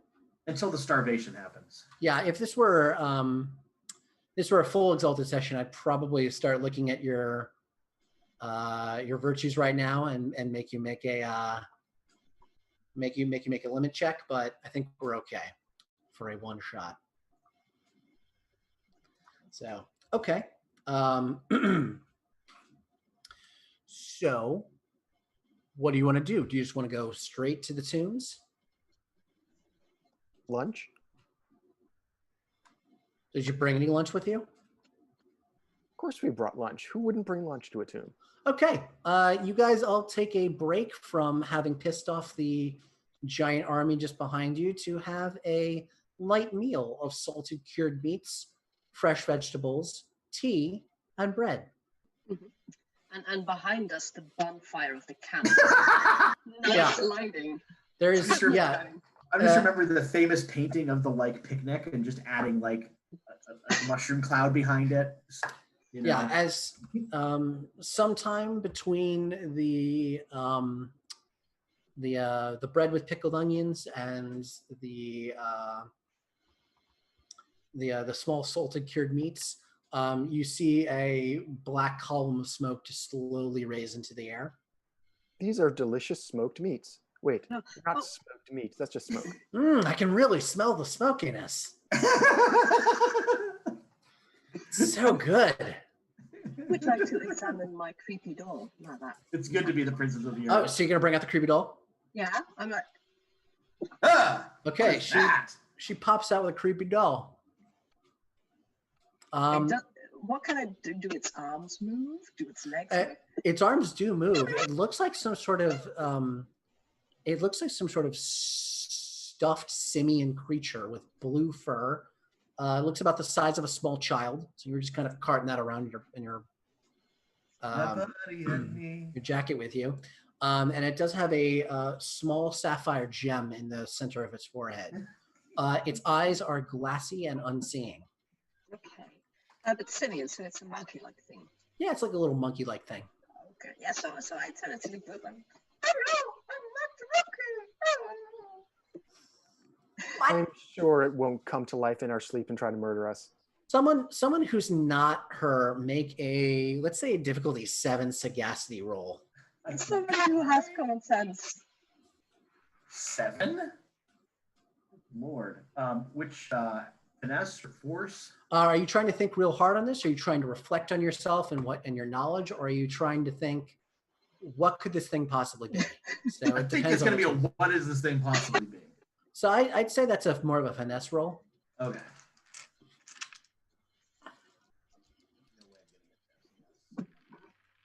Oh my gosh, that was 3. Okay, 3 10s and an 8. Yeah, okay, I got 7.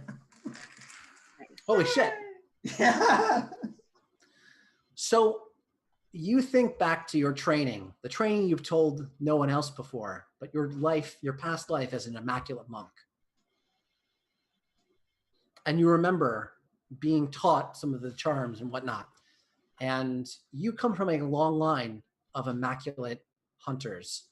And through the power of the dragon-blooded exaltation, you sometimes view their memories and you sometimes view what they were. And you've studiously looked over the immaculate texts when it comes to the weapons of the ancients. You know that the children of the solar anathema, solar exalted, but anathema, the children of the solar anathema did not have the magnificent powers of their parents. They had just a shadow of the sun, basically, within them. To keep them safe and to keep them entertained, the solar exalted made companions for them, essentially almost like animate stuffed bears and animate stuffed monkeys. However, the text you've read said that they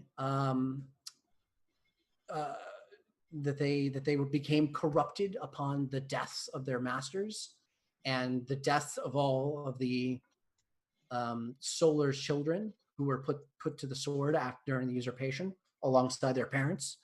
And they are incredibly dangerous creatures. But this one appears to be dead. That's probably fine. It's a dead my buddy. So it's the name of it. Yes, you remember now. It's called a chilkin. Chilkin. Because it chills the kid. Yeah.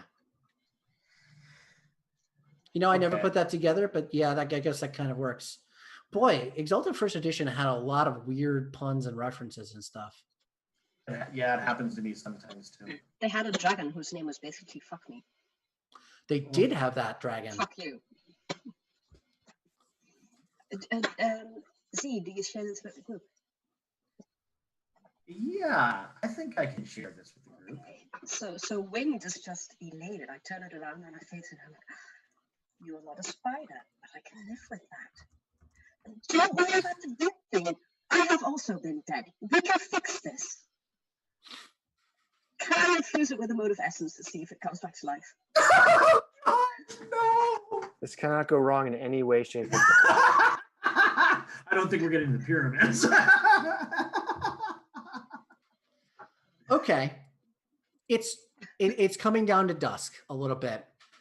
And the orichalcum caps of the pyramids glitter in the sunlight, the fading sunlight. And they are refracting rays of the sun everywhere. A beam is slowly crawling down the hill where you are all sitting. You spend a mote of some of your deathly essence into this thing, and it just seems to absorb it. It doesn't really do anything. And as your anima starts to flare a little bit, you think you feel it moving a little bit, but not quite. And then the beam of the sun passes over you just a little bit, and it's sapphire sparks in the sunlight. And it suddenly just sort of like sits up and sits awake and like blinks its eyes at you. I'm just grinning. I'm so happy. I don't care if it kills me. She's just so happy right now. Yeah, so you don't care if it kills you. You'll come back to life. Yeah, I was gonna Everyone say, else is not that lucky. If the Chilkin kills you, I'm going to put your head on backwards again. Just saying. Yeah. Assuming it doesn't kill us too. Okay, cool. The Chilkin is fairly non-responsive, but is sort of content to follow you around if you want to keep going on this adventure. Yeah, I clean out one of my pockets where it fits in nicely, like so it can just peek out and look. Like, I'm going to call you. Oh, this is the hardest decision of my life. I've never had so much responsibility. I'm going to think of a really good name for you, and we will be together forever because you're dead, I'm dead. It's perfect. So you've got like a kangaroo pouch where you're just carrying around this thing? Oh yeah. Yeah. Oh my god. So, Chucky? She might be over her spider obsession. You know, I didn't expect this to devolve into Child's Play so quickly.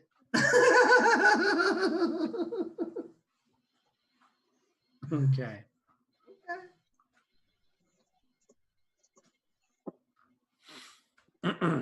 Okay. So, in the interest of getting to the tomb, you're at the tomb. Poof. Yes. Yeah. I'm Didn't not we just gonna do that from the beginning? You know, I didn't think of it. But then I would have missed out on you guys blowing up a camp and finding a creepy undead solar plaything. And It's not the destination, Neil. It's the journey. yeah, Eric. Both Eric. I was both agreeing with that Eric and remonstrating the other Eric. Yeah. I bow my head in shame. Multitask. Okay. All right. The valley that you're in, the valley of the Kings. It's definitely old.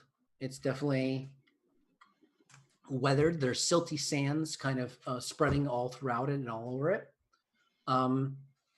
You know that only rarely do the Patreon royal family get this place cleaned out, only once every couple of years, and only upon the death of a monarch. So it's rare that this is frequently cleaned. And the last time the monarch died was about 10 years ago. So sands have blown in, have covered many of the walkways and everything. But you walk between two large orichalcum tipped pyramids. The entire aura of the place,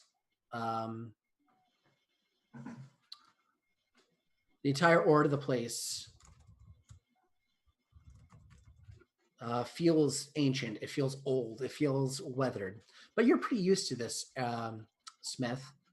You definitely have encountered this sort of energy before. The rest of you, not so much. Okay, finally, you come to the entranceway of a tomb. It's the door was broken open long ago. The stone cracked in the seals. Smith, you sort of like kneel down a little bit in front of the rubble there, and you brush off some of the old silt, and you pick up a piece of the shattered door for a minute, and you can read Old Realm. So you just sort of look over it, and there's plenty of warnings never to break into the tomb of the ancients. The anathema are buried here. Grievous harm will befall everyone. Curses for 1,000 years across 7 generations. The standard BS that sidereals and dragon blood have put on there to get anyone away from the tomb, which may also be true, but no way to tell till you get in there, right? Right. Yeah. But it looks like someone broke through the open part of that door and just did not care a very long time ago. Well, I'm not going to make you make a sagacity roll for it. It's kind of like a difficulty 2. You look at it, this was probably breached sometime in the last few decades, given the weathering on the stone on the ground as well. So maybe the first couple antechambers have been explored. And you do remember that, actually, Smith. You remember coming across this and it being breached. So if memory serves, Smith, you're going to come into an empty antechamber that was sort of with a number of chairs, a number of tables and the like, a place for rest and relaxation, and a long dry fountain stretching across the middle of the room. And then the next chamber behind it, through a small vaulted entranceway, has some of the deeper seals of the tomb. So, do you all want to just go in? Do we need to make any preparations? Do we need to look for traps? I mean, I guess yeah, the traps things is probably smart. Who can do that? I've got 3 awareness.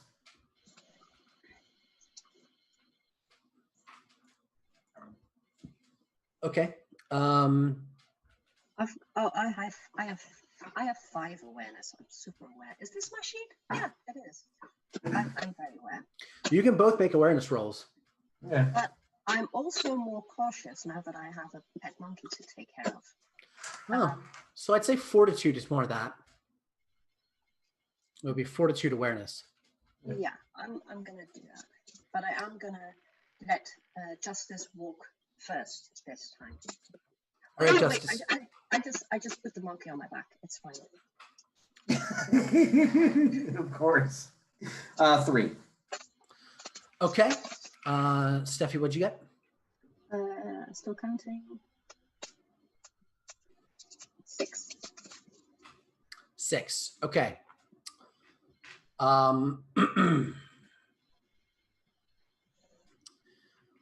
Justice, you and Blood-Dipped Feather walk forward. And it's exactly as Smith sort of described the entrance to there. You see a number of tables, which almost looks like someone left in the middle of a meal. But that must have been thousands of years ago. So any organic material is completely gone. There's a couple dried pieces of, you can't even tell what, sitting on dusty plates. They're eating the mummy.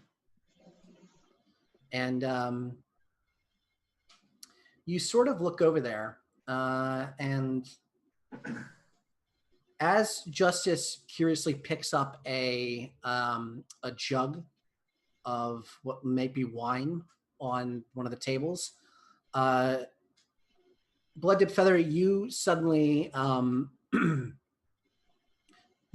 recognize it as a trap. You're like, oh no, it's a thing. And you're clued in by the number of slightly more fresh skeletons all around the thing. Yeah, I'm gonna pull Justice away from the trap.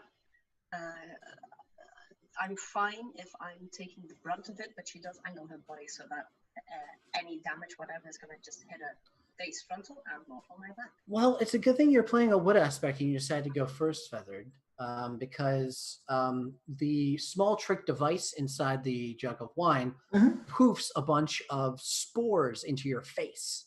Just okay. across your face. I'm into that poison stuff. Yeah. This would be horribly deadly for anybody else. Found it. Found one. Yeah. Yeah. I take one of the silks out of among all the clothes and wipe as a handkerchief. Yeah. Classic rookie tomb builder mistake. Use plant-based poisons. Hell yeah. Well, sometimes it's not a rookie. Sometimes it's like you make aspect and it's just insert that you don't want to accidentally. It's like when you make gunpowder yourself, you're going to worry about blowing your fingers off. But if you're a wood aspect dragon-blooded and you're making a poison-based trap, you don't have to worry about accidentally setting it off and killing yourself. That actually is a very, you live a lot longer. Yeah. That's actually a very good point. If you stop to think about it, probably a lot of traps in this tomb, if it was indeed built by the dragon-blooded, are going to involve lots and lots of elementally based traps. Yeah. So, okay.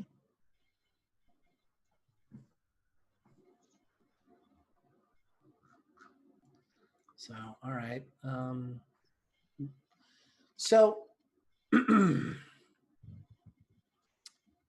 Dagger. You come in there. And the Chilkin is looking at you. Like its head is sort of twisted around as it's hanging off of Blood-Dipped Feather's back, and it's like looking at you. I don't like that.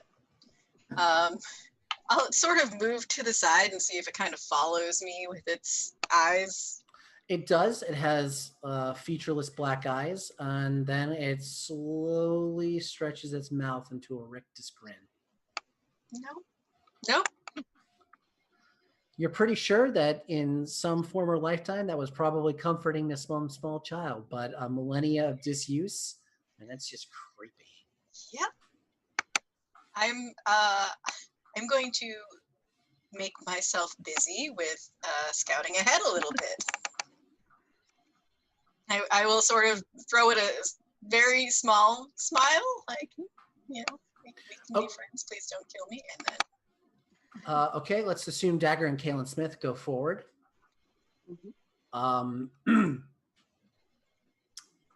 Smith, you come to the second antechamber. And what you see shocks you. You, in your origin, you were in this tomb before. You raided it. You know the treasures that lay at the end of it. It's why you were chosen for this mission. Who chose us again? That's a very good question. You were paid by an unknown benefactor. Oh, that's not at normal. all suspicious. Yeah, but you took the jade anyway. That sounds like us. Yeah. What you see shocks you. There is, instead of a second antechamber with a large sealed door, there is a huge recessed chamber. You come to the edge of a wall, and maybe down 30 feet or so is a lower pathway, and you can see a vast elaborate seal on the direct bottom of the tomb itself. This is not what you remember from your origin. This is different. This is completely changed. It looks like there's been some remodeling here.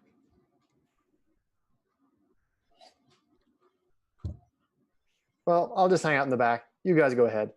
It'll be fine. Brave of you. No, seriously, what else is in the chamber besides blank space and a mysterious seal on the floor? You see a lot of pottery of kind of the same type you saw before. You see a lot of tattered banners that maybe once had some sort of elaborate gilt edging on them, but now don't. braziers that are long dead and long exhausted of any of their fire. You see recessed into small alcoves lining the entirety of the chamber are are corpses, bodies, skeletal bodies. They're in rested repose, and most of them have a sword sort of sticking,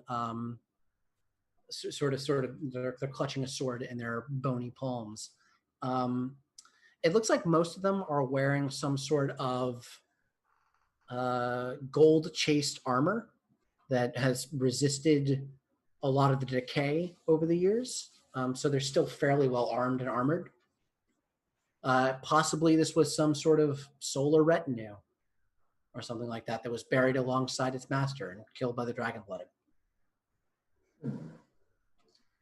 Are there any other visible exits? Nope, not from this chamber.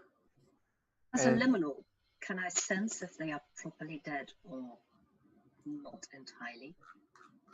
Let me take a quick look at your sheet. Because I do have a thing that lets me talk to undead. Let me check. Where is it? Oh yeah, I actually do. I ignore up to 2 die or success penalties for detecting, interacting with, or attacking undead. Cool. Give me a sagacity roll, please, and give me a force sagacity roll. Yeah. Okay. There's 2, 3, 4, 5, 7. 7. Okay. Oh yeah. You're looking at a classic ward structure here, a classic necromantic trap. The dragon-blooded are not very talented at necromancy. Most of them only know the basics, and the sidereals only know a little bit more. But it really doesn't take much to raise a bunch of well-tended bodies there. Mm-hmm. As you sort of peek around the bodies and sort of hover your hand over them, you can feel your blood calling to the ambition within. You can feel your blood calling to the avarice within. And you feel the long dead emotion of the Solar King still present and locked within the bones of his followers. As you sort of run your hands over, you can feel those energies present, and you take a peek at the back of the stone that the skulls are resting upon, and you see the occult edging and the sigils that have been inscribed there. You recognize them. You can't quite determine what exactly they do, but it's not hard to figure out that they are necromantic sigils, and that at some point, some trigger will cause all of these things to rise up and probably attack you. Yeah. Would destroying the sigil stop the necromantic effect for that specific corpse? It might, but it might also trigger a whole bunch of the rest of them. You're not entirely sure how deep and how subtle this effect goes. Okay. But I do go back to the group and I'm like, those are not dead. That seems pretty normal for this sort of thing. You said that we're 30 feet off the ground at the entrance? Yeah, just about. So it's there's a walkway that goes all the way around there, where the alcoved corpses are sort of sitting and sort of honor guarding in. There's maybe about 60 of them. Are they at ground level, or are they also 30 feet off the ground in a walkway? They're well, you are at ground level right now. There is a recessed pit.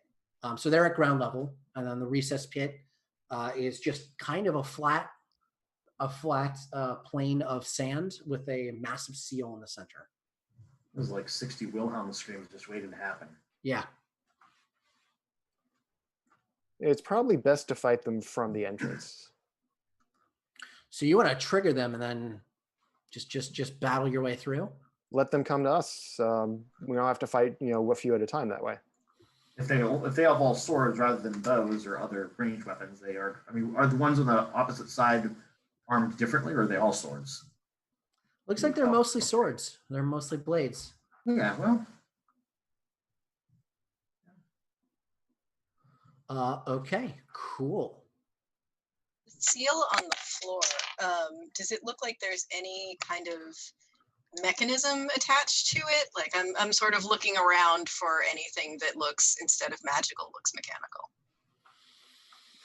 It looks like the seal itself definitely has some sort of mechanism behind it. You're not sure what the trigger for it would be. But you'd have to get back up. You'd have to get close to it to actually examine it in full. I suppose someone can try and finagle the seal and hopefully get us past this room without bringing the zombies to life. But it's always good to have a plan B.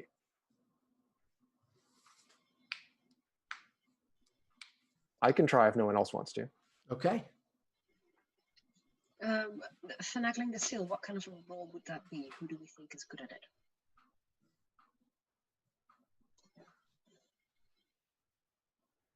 So I don't know that I have anything that helps me with the initial poking at it, but I do have a contingency preparation axiom, which if I fail, I can re-roll. Yeah, but A different dice pool. What's the rule that we're looking at to do this? What are the skills? So I'd say it would be sagacity roll. Probably you'd have to get down to the seal and examine it to see what you think will open this thing up. I'd like to use crafty observation method to see if there is anything else in the room or anything that is integral to the process of having set up this trap that might be useful to defuse it. Okay, may I ask your essence up there? So you're asking what was integral to the setting up of the room? Of the trap, yeah. Hopefully that'll give us a hint as to how we might be able to bypass it. That's nice. Okay, you've definitely seen these traps before.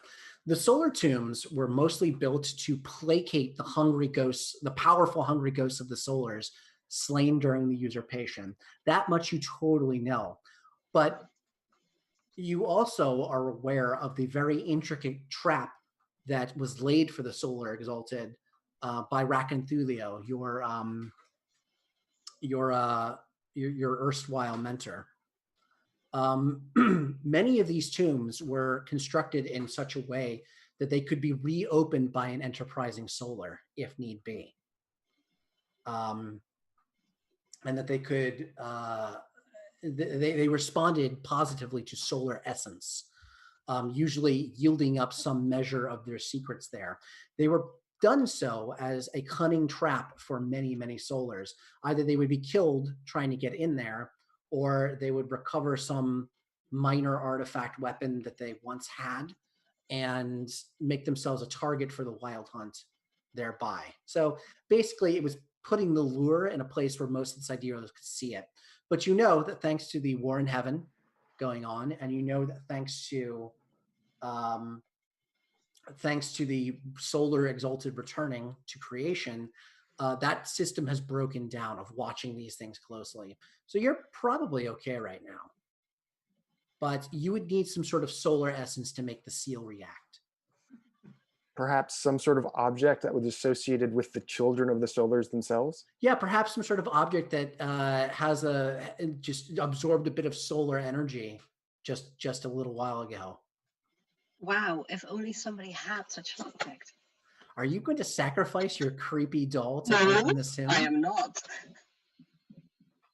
Okay, because I don't know how else you're going to get this thing open, but I'm excited to find out how you're going to do that, except by destroying this tiny children's bed.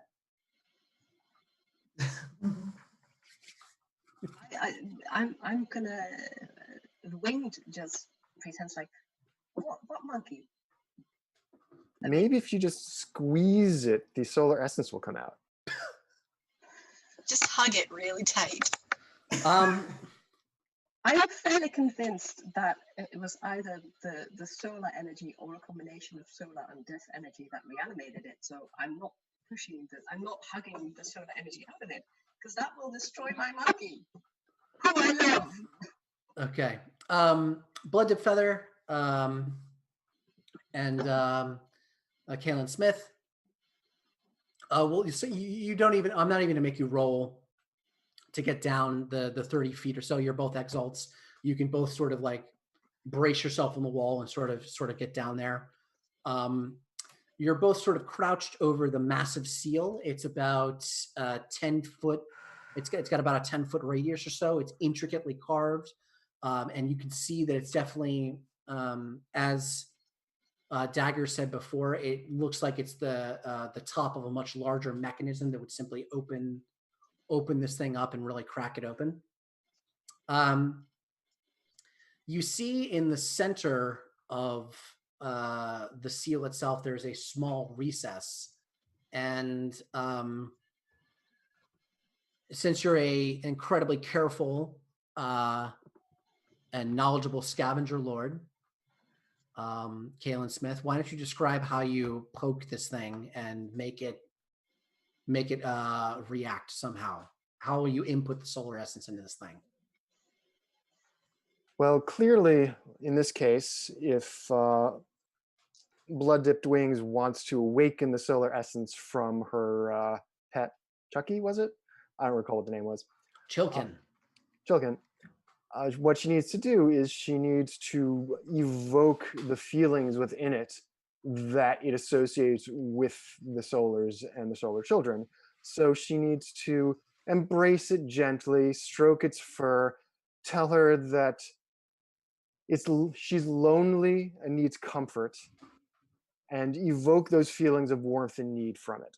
And then we jam it straight into the compartment while the solar essence is awakened.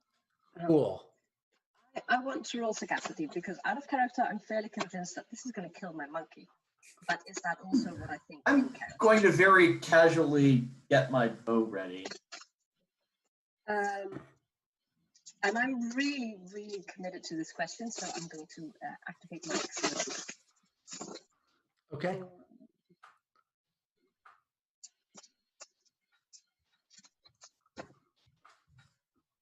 That's 6 successes. Do I think this is going to... Yeah, 6 successes. Do I think this is going to destroy my monkey? It's not going to not destroy your monkey. More seriously, this thing clearly absorbed a little bit of solar essence from the radiant light of the unconquered sun streaming across creation. Guy's got so much essence, he's just giving it away every day for free, blasting all of creation with it. And a lot of it doesn't go to use. The realm, for whatever reason, is not really big on solar power. I don't know why. So you know that this has absorbed a little bit of solar essence, and from what Kaylin Smith was saying, it actually would make a little bit of sense if you evoked some sort of memory out of this thing, if you evoked some sort of sense of wonder and sense of its purpose. That spark of solar essence might be kindled a little bit more within it. It obviously isn't pouring it out like a solar exalt or the Conquered Sun is, but you might be able to get a little bit. Okay. Because you're all assuming that I'm more dedicated to this tune than I am to my monkey, and you're wrong. Can I tell that Wings is sort of hesitating, like... Yeah, you know me well enough. I'm like, no, I just found this monkey. This monkey is mine. I've never had something that's mine. I'm gonna hop down to join everybody on the seal. Yeah. So let me bring up thought for you, Wings. This thing has obviously withstood a very long life. It was from, ages and ages ago. So it's been through a lot and survived that. And you've come back from grievous harm, and we're not actually tearing it apart. We're just using a little bit of its energy. So I think we would be able to restore it afterwards. It might go back to sleep for a while, but we might be able to wake it back up again. I go back to sleep all the time too. Okay, so yeah, I trust my friend who would not stare me wrong and make me sacrifice the one thing I have ever owned in my entire long existed and tortured life. And yeah, so I take the monkey and I start talking to it about how I was created for somebody else's purpose, and And let's not discuss what that purpose was, but it was horrible. And I've never had a purpose of my own, but now you are my purpose because we are best friends. And I'm really glad to finally have a best friend and somebody who loves me for who I am and not for what I bring to the group and not for what they created me to be. And also, did I ever tell you how much it hurts to be dead? But you know, you make me feel better because you love me unconditionally, and I'm so happy to have you. So, Neil, you'd better not kill this monkey. I'm just thinking if there's got to be a Toy Story speech in here somehow. I don't even want to know what the over/under on the Discord is about me killing the monkey or not. So, Steffi, I'm going to draw your attention to 2 charms you have. Mm-hmm. One is Tomb Breath Antiquity Inspection, which will work on this thing as it is a relic of the first age.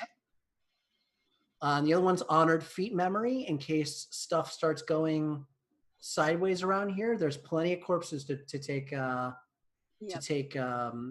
parts from. Yeah, I don't think I have 3 essence left. How much essence have you spent? 2.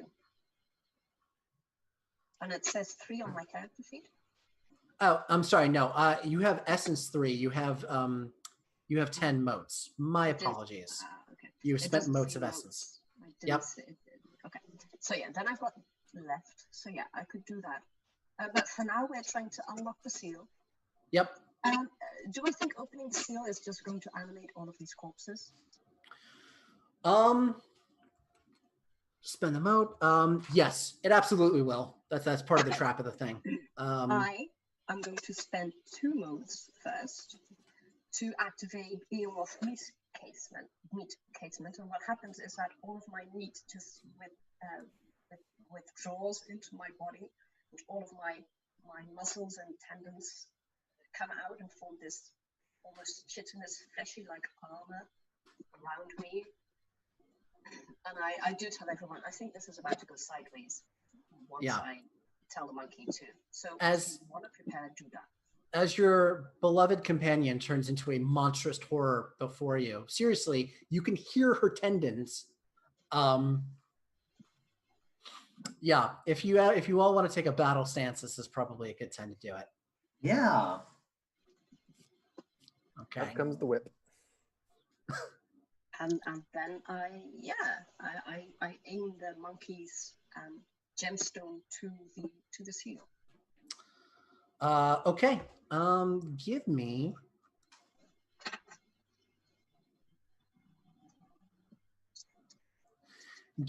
a presence and force roll to successfully awaken the monkey. Yeah, wait, that is my thing, actually, kind of. And actually, well, I don't know if this would fall under lust, greed, or ambition. Yep. Ambition, maybe. Like we have a purpose now. We have a relationship. So yeah. So you add your dice, your essence, and automatic successes for that, as because you have an active anima now, and so you have the call for blood anima ability. Okay. Yeah. So I have 3 successes from my essence, and then I roll 2, which makes it 5. 5. Good enough. Okay.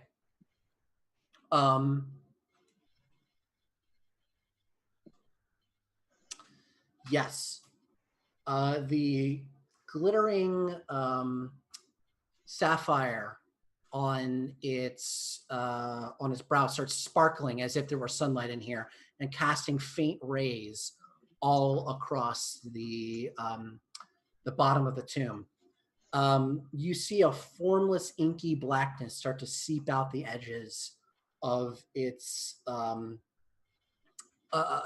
gem, and then wisp over to the rest of the area outside the seal. And slowly but surely, the inky blackness takes shape. And as you keep talking to the Chokin and saying, yes, we have a purpose together. I was made for something too, but I didn't like my purpose. And then I didn't have one. So I made one and I found one. And you can too. And we can find it together. So sweet. Didn't expect that amount of emotion out of this, but great.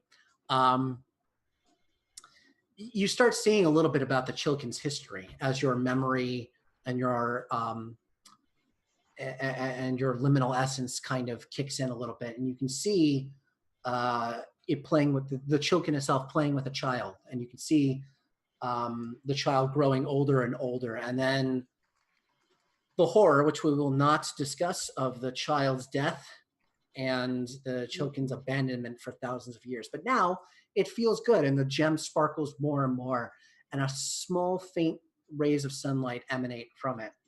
And one of them simply touches the lock. And for a moment, nothing happens, and then it suddenly shifts with a crack. You can see small bits of gold now that you couldn't before, etched in the sigils around the lock itself, picking up and refracting the sunlight, and it slowly spreads over through all the sigils on the lock itself until they are shining. Now would be a good time to step off, so I'm going to assume that all of you do so. You step off the lock onto the ground out there. There's more cracking, more shifting. You hear the grind of ancient gears, and slowly shuddering, a tight column begins to spin out of the center of the lock until it reaches about maybe 15 feet in height or so, half of the way up. And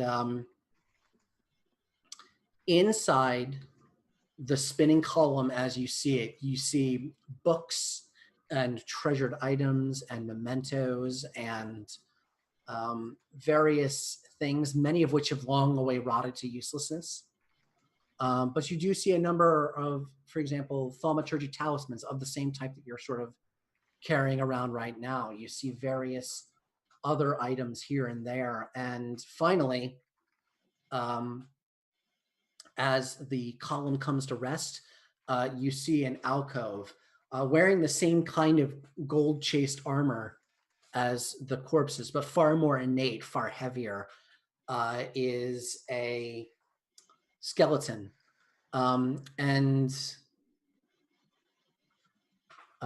Z, you've shot the feathered feathered justice has shot enough people in the head with an arrow to know what that does to a skull, and you can see a couple of holes through this corpse's skull to know that someone just filled it with a bunch of arrows. And you're pretty sure that if you picked at the armor a little bit, you would see the marks of more on the skeleton. Clasped in its hands is a massive massive blade made of moon silver. You can see it's symmetrical on both sides. It's got heavy rings on it. And it looks like it looks shifting and slowly and almost alive, the same way that Dagger's skin looks when she isn't paying attention to it. So it seems I'm glad that worked. Yep. I mean, we could have just used some mirrors to shine some sunlight in, but this seemed much more interesting. Yeah, you didn't think of that before. Oh no, I thought of it before. Oh. I did too, but I figured it should be a gift and not stolen. That was my character's reasoning. That's very nice. So somebody grabbed this sword. Does Dagger want to grab it? I mean, I can certainly try. So no less than 2 of your characters reference Indiana Jones in this. Did none of you actually watch Raiders of the Lost Ark? okay, but Okay, so what do I have that's like the same weight as? I don't know. Come up with something. There's a whole bunch of corpses with swords out there. Is Orichalcum still crazy heavy? Say again? Is Orichalcum still super heavy, or is that an old edition thing? All the magical materials are heavy, and part of their magic weight comes from the fact that when you attune it, it becomes light to you, because physics don't work the same way in creation as they do here. But that means that their swords are probably lighter than this sword. So I'll hop up and I will grab a couple, or a few swords from the corpses. That can't possibly go wrong. No. Clearly Carefully not. plucking them from their grasps. Yeah, I will conduct oversight on this, wherein if they move, I will shoot them. Yeah, I'll walk with Overwatch, you. Overwatch, rather. To quench them. Okay, that's going to be a stealth roll. Wait, would these things count as extras? I don't know, do they? Yeah, there's like 60 of them, and they're just basically professional guard undead soldiers. Yeah, they're undead extras, so you can do whatever you want to them, Lauren. They're not going to notice unless you actually directly attack them. Nope, I am very gently and carefully, like I'm taking something out of the arms of a sleeping child. I am just very carefully pulling the sword out, pass it off to whoever's standing next to me, go to the next one, do it again until I think I've got about the same weight as the sword in the king's hands down there. So you got 5 swords or so. Yeah. And you think that's about enough. Yeah. Right? I noticed. Why not take them all? Strip and I tie all of them together. You might as well. Sorry, them all. Might as well. They're putting their swords into the pit. Are you just going to disarm all of these zombies before the major fight? Yes, he is. Okay, cool. Keep going. My giant battle just got turned into a turkey shoot. I got the shooter right here. Yeah. So, while Jacket disarms all of our enemies, I'm gonna tie the 5 swords together with a leather string so that it's one solid package that we can replace. Okay, so to do the sleight of hand that's going to take for you to sort of like switch the things out really super quick, is going to be a stealth roll. So whomever got a stealth excellency or the best stealth, I would do that. It's got to be at least a difficulty 8 to pull this off and not trigger anything. I have stealth 3 and no excellencies. I have stealth 5 and hold on, I've got 2 screens at the same time. My excellency might apply. Purchasing this charm, choose an ability, spend 1 mote. This is step 1 during combat, though. You can do it. Okay. And then the alchemical mode of it is when purchasing this charm, also choose an attribute. And if the attribute is higher than the ability, you may add it as a dice bonus instead. So I'm just picking one or the other, right? Attribute or ability? Yeah, is this a stealth excellency? No, it is a presence excellency. Oh, that wouldn't work for this anyway. Yeah. No, the way it works, what you're describing, let me see if I don't miss anybody. Alchemicals, lunars, liminals, and Gatimians. They have a special mode, which means when they choose an ability excellency, they can also pick an attribute, and if they're doing the action with that attribute through the linked way that they describe it, they can use the attribute as their excellency modifier rather than the ability. So this would just be straight stealth and let's say finesse. So that is 9.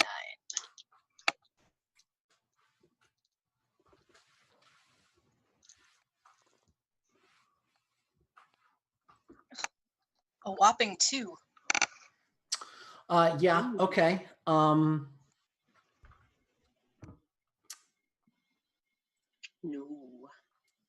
So you get in there, you got the thonged together bundle of swords, and this priceless moon silver diclave sits glittering before you.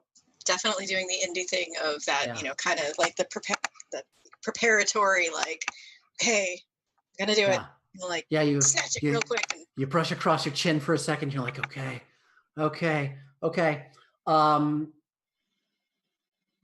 The sword pops free of the skeleton's hands much more easily than you thought it would, and unfortunately, the counterweight throws you off balance, and so you end up smashing the face of the skeleton with the bundle of Oops. Turn that into bundle an of attack swords. roll. And then the skeleton simply disintegrates before your eyes, clattering around the ground. And I glance back at Kaylin like, sorry. At least we're not fighting him too. You see in the sigil, in the alcoves, white sigils flare all around the chamber itself. Nothing happens for a brief single moment after they fade, and then the soldiers begin stepping out. How long does it take to attune an artifact? You know what? I'd allow you to do it with a stunt. Lauren, I mean, you're holding the big sword.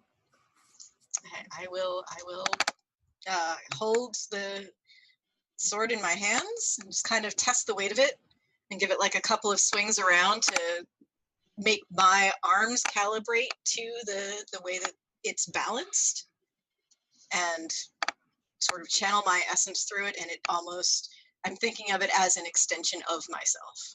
Okay, you are a moon silver cast, so you get to use you would get to use the the modes of this thing if you actually, if you bought any evocations, but you can pretty much immediately resonate with it. I lied when I said it was symmetrical before. It's instead shaped like a silver bird's wing, and it has rings on the half side of it. The hilt is warm and comfortable in your hand. As you swing it about, you start to really understand the character of this blade. It was forged for someone who fought along a lunar mate deep, long ago in the first age, and that lunar mate was lost. And though they would be reborn, the pain of that loss was too great to bear. And until their mate could be reborn, the sunlit hero who wielded this blade asked that a few tokens of their lost mate be forged into this artifact, so that he would never have to be alone again, and never without the essence of his mate. As you wield the blade itself, it sits comfortably in your hand, and you realize that if you throw a bit of your essence into it, throw a bit of your power into it, it will come alive and fight for you. That is the thing I will do. So, we are actually coming up fairly close to time. And I think this combat's actually going to take a little bit longer than that. So, but between us still having a lot of modes to power charms and That's them true. not even having swords, I think we can skip to the end. I'll tell you what, give me a couple combat rolls from each of you, what you would do, and simply give me a good stunt to get out of this at the end of how you fight through these now weaponless zombies who sort of like trying to dogpile you. Yep. Also, do they count as a battle group? Because once I am a figure of flesh, I actually have a charm that I can use against battle groups. They would count as a battle group, yes. So that could definitely. Okay. Because I can. So if you want to go first. Yeah, I can take health levels or animal levels to spend. Yeah. And then I can just inflict immediately like 3 health levels against a battle group, or who fails an attack against me, or if I spend 3, I can make an attack on everyone, even if they're not in my range, short range, and I do 2 bonus damage against everyone. So I'm just going to use my towering flesh form, and I start ripping through them as I can. Okay, so you're using the charm Towering Corporeal Pillar. You've chosen to empower it with 3 health levels. Yeah, I might as well. Okay, well, cool. That's definitely going to do a lot of damage to this thing. So you see... that probably also means that my Iconic Banner activates, doesn't it? Because... no, because you're powering it with health levels. Oh, yeah, right. However, The rest of you see blood just suddenly start spurting from blood to feather, just fountaining out. I mean, like Tarantino level showers of gore. With a few hideous cracks, her form just grows larger and larger until it's maybe about 7 or 8 feet tall and just towering with muscle. And she slams into the group of the mass that are thronging down the edges and falling into the pit and then getting up to run over to you. She just leaps into them and just starts knocking them back and forth and this way and that. So, cool. Each of you give me a stunt about how you're going to fight through these guys, and we will call it there. Well, I was still at the top, so all of the zombies and stuff, or skeletons rather, are coming out of their alcoves, and I'm just picking them off like flies as quickly as I can. Yeah. Getting some of the attention as eventually they start thronging toward me, and at some point I don't really run out of arrows, but I switch to just using it as a staff. And it's just this very liquid flow of movement, just knocking them down into this pit in such a way that they mostly fall on their heads and shatter their skulls. Mm-hmm. And it's the longer this goes on and the more the anima flares, there's just this sense that there's that my anima banner is a tree, like just the leaves of a tree, and it's just filled with cardinals, with red feathered birds. Cool. Very cool. Yeah, you can feel free to describe your iconic anima at the end of it. Steffi, if you want to describe your character's iconic anima too, we can just say they all flare. Yeah, when mine flares, everybody gets, by the way, gets automatic damage successes equal to my health, which I just inflicted on myself. So we're good. I don't think liminals have the big banner, do they? I wrote this. I should know this. Every Exalt has an iconic banner. The ones for liminals and dragon blooded are not quite as flowery. They're a little more abstract usually. Yeah, they're like grave winds. That was it. It's more like scent. So water starts running off me like I drowned, and behind me you just smell grave wind on the air. The wind picks up and starts howling. Mm-hmm. Cool. All right, Eric Minton. How are you fighting through these guys? Well, Kalen Smith is not exactly the most martial, so he's leaving a lot of the frontline fighting to the others, but he gets up on a ledge just so he's a little over everyone's heads, and then he starts swinging around the bullwhip, and he just starts snapping the skulls off of various skeletons the way you just like pop the head off a daisy. And of course it doesn't kill them, but they're sort of wandering around looking for their skulls, bound, like feeling around, and that's keeping them distracted while the others are ripping through them. Okay, as the tip of the bullwhip breaks the sound barrier in creation, if there is such a thing, you just snap, snap, snap, snap, snap, and their just heads start flying everywhere. Describe your iconic anima one more time for the people at home. Behind Smith, the image of the silhouette of an ancient First Age ruin looms against a dusky, dark blue sky, and motes of pale white essence like snow in a shaken snow globe float and swirl behind him. All right, and our moon silver dagger. I would start out by activating my optical shroud, so the light just kind of bends all around her, and she just poofs out of sight. And while the corpses are falling into the pit, and Wings is taking them out on one side, and their skulls shattering, and the whip cracking, as other ones start coming for any of my friends, that's when I pop out of the shroud and just bring that sword right around and cleave right through them. Cool.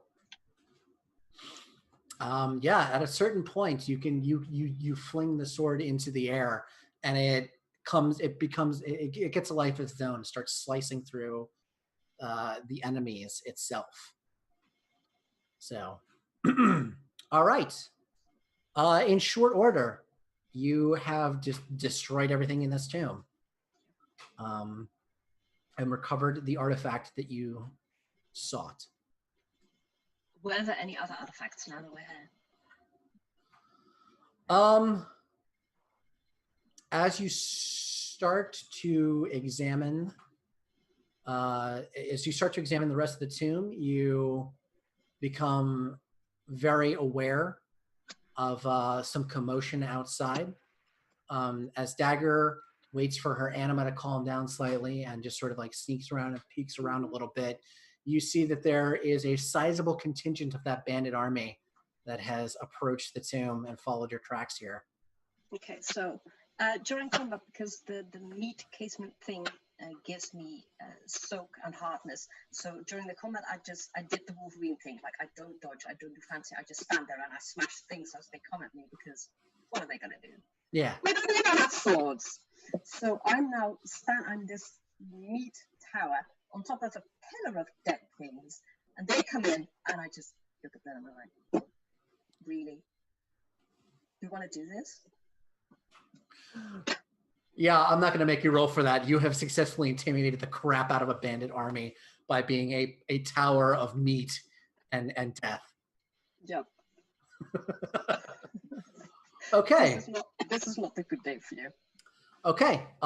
You are free to take the blade back to your employer, who is definitely not the same guy behind the army. So, okay. That is about the end of our adventure, and I hope that all of you enjoyed it. I hope you all had a good time. I've had a lovely time. Thank you for running it. Good. I'm glad you guys enjoyed it. Yeah, I had a great time, and if Dagger wants to secretly keep the sword, we can definitely do that. I think Caitlin might get a little bit annoyed with us if we do that. Yes, for those at home. That's another lesson. For those at home, this is an artifact that will be in Essence, and it's called Flying Silver Dream. It is my favorite. So, all right, everyone. Victor DeSena, you are the one who has won the Scion PDF. I just need to get the email to toss that you can email to let them know your personal information. So, Stephen, can you toss me that email real quick?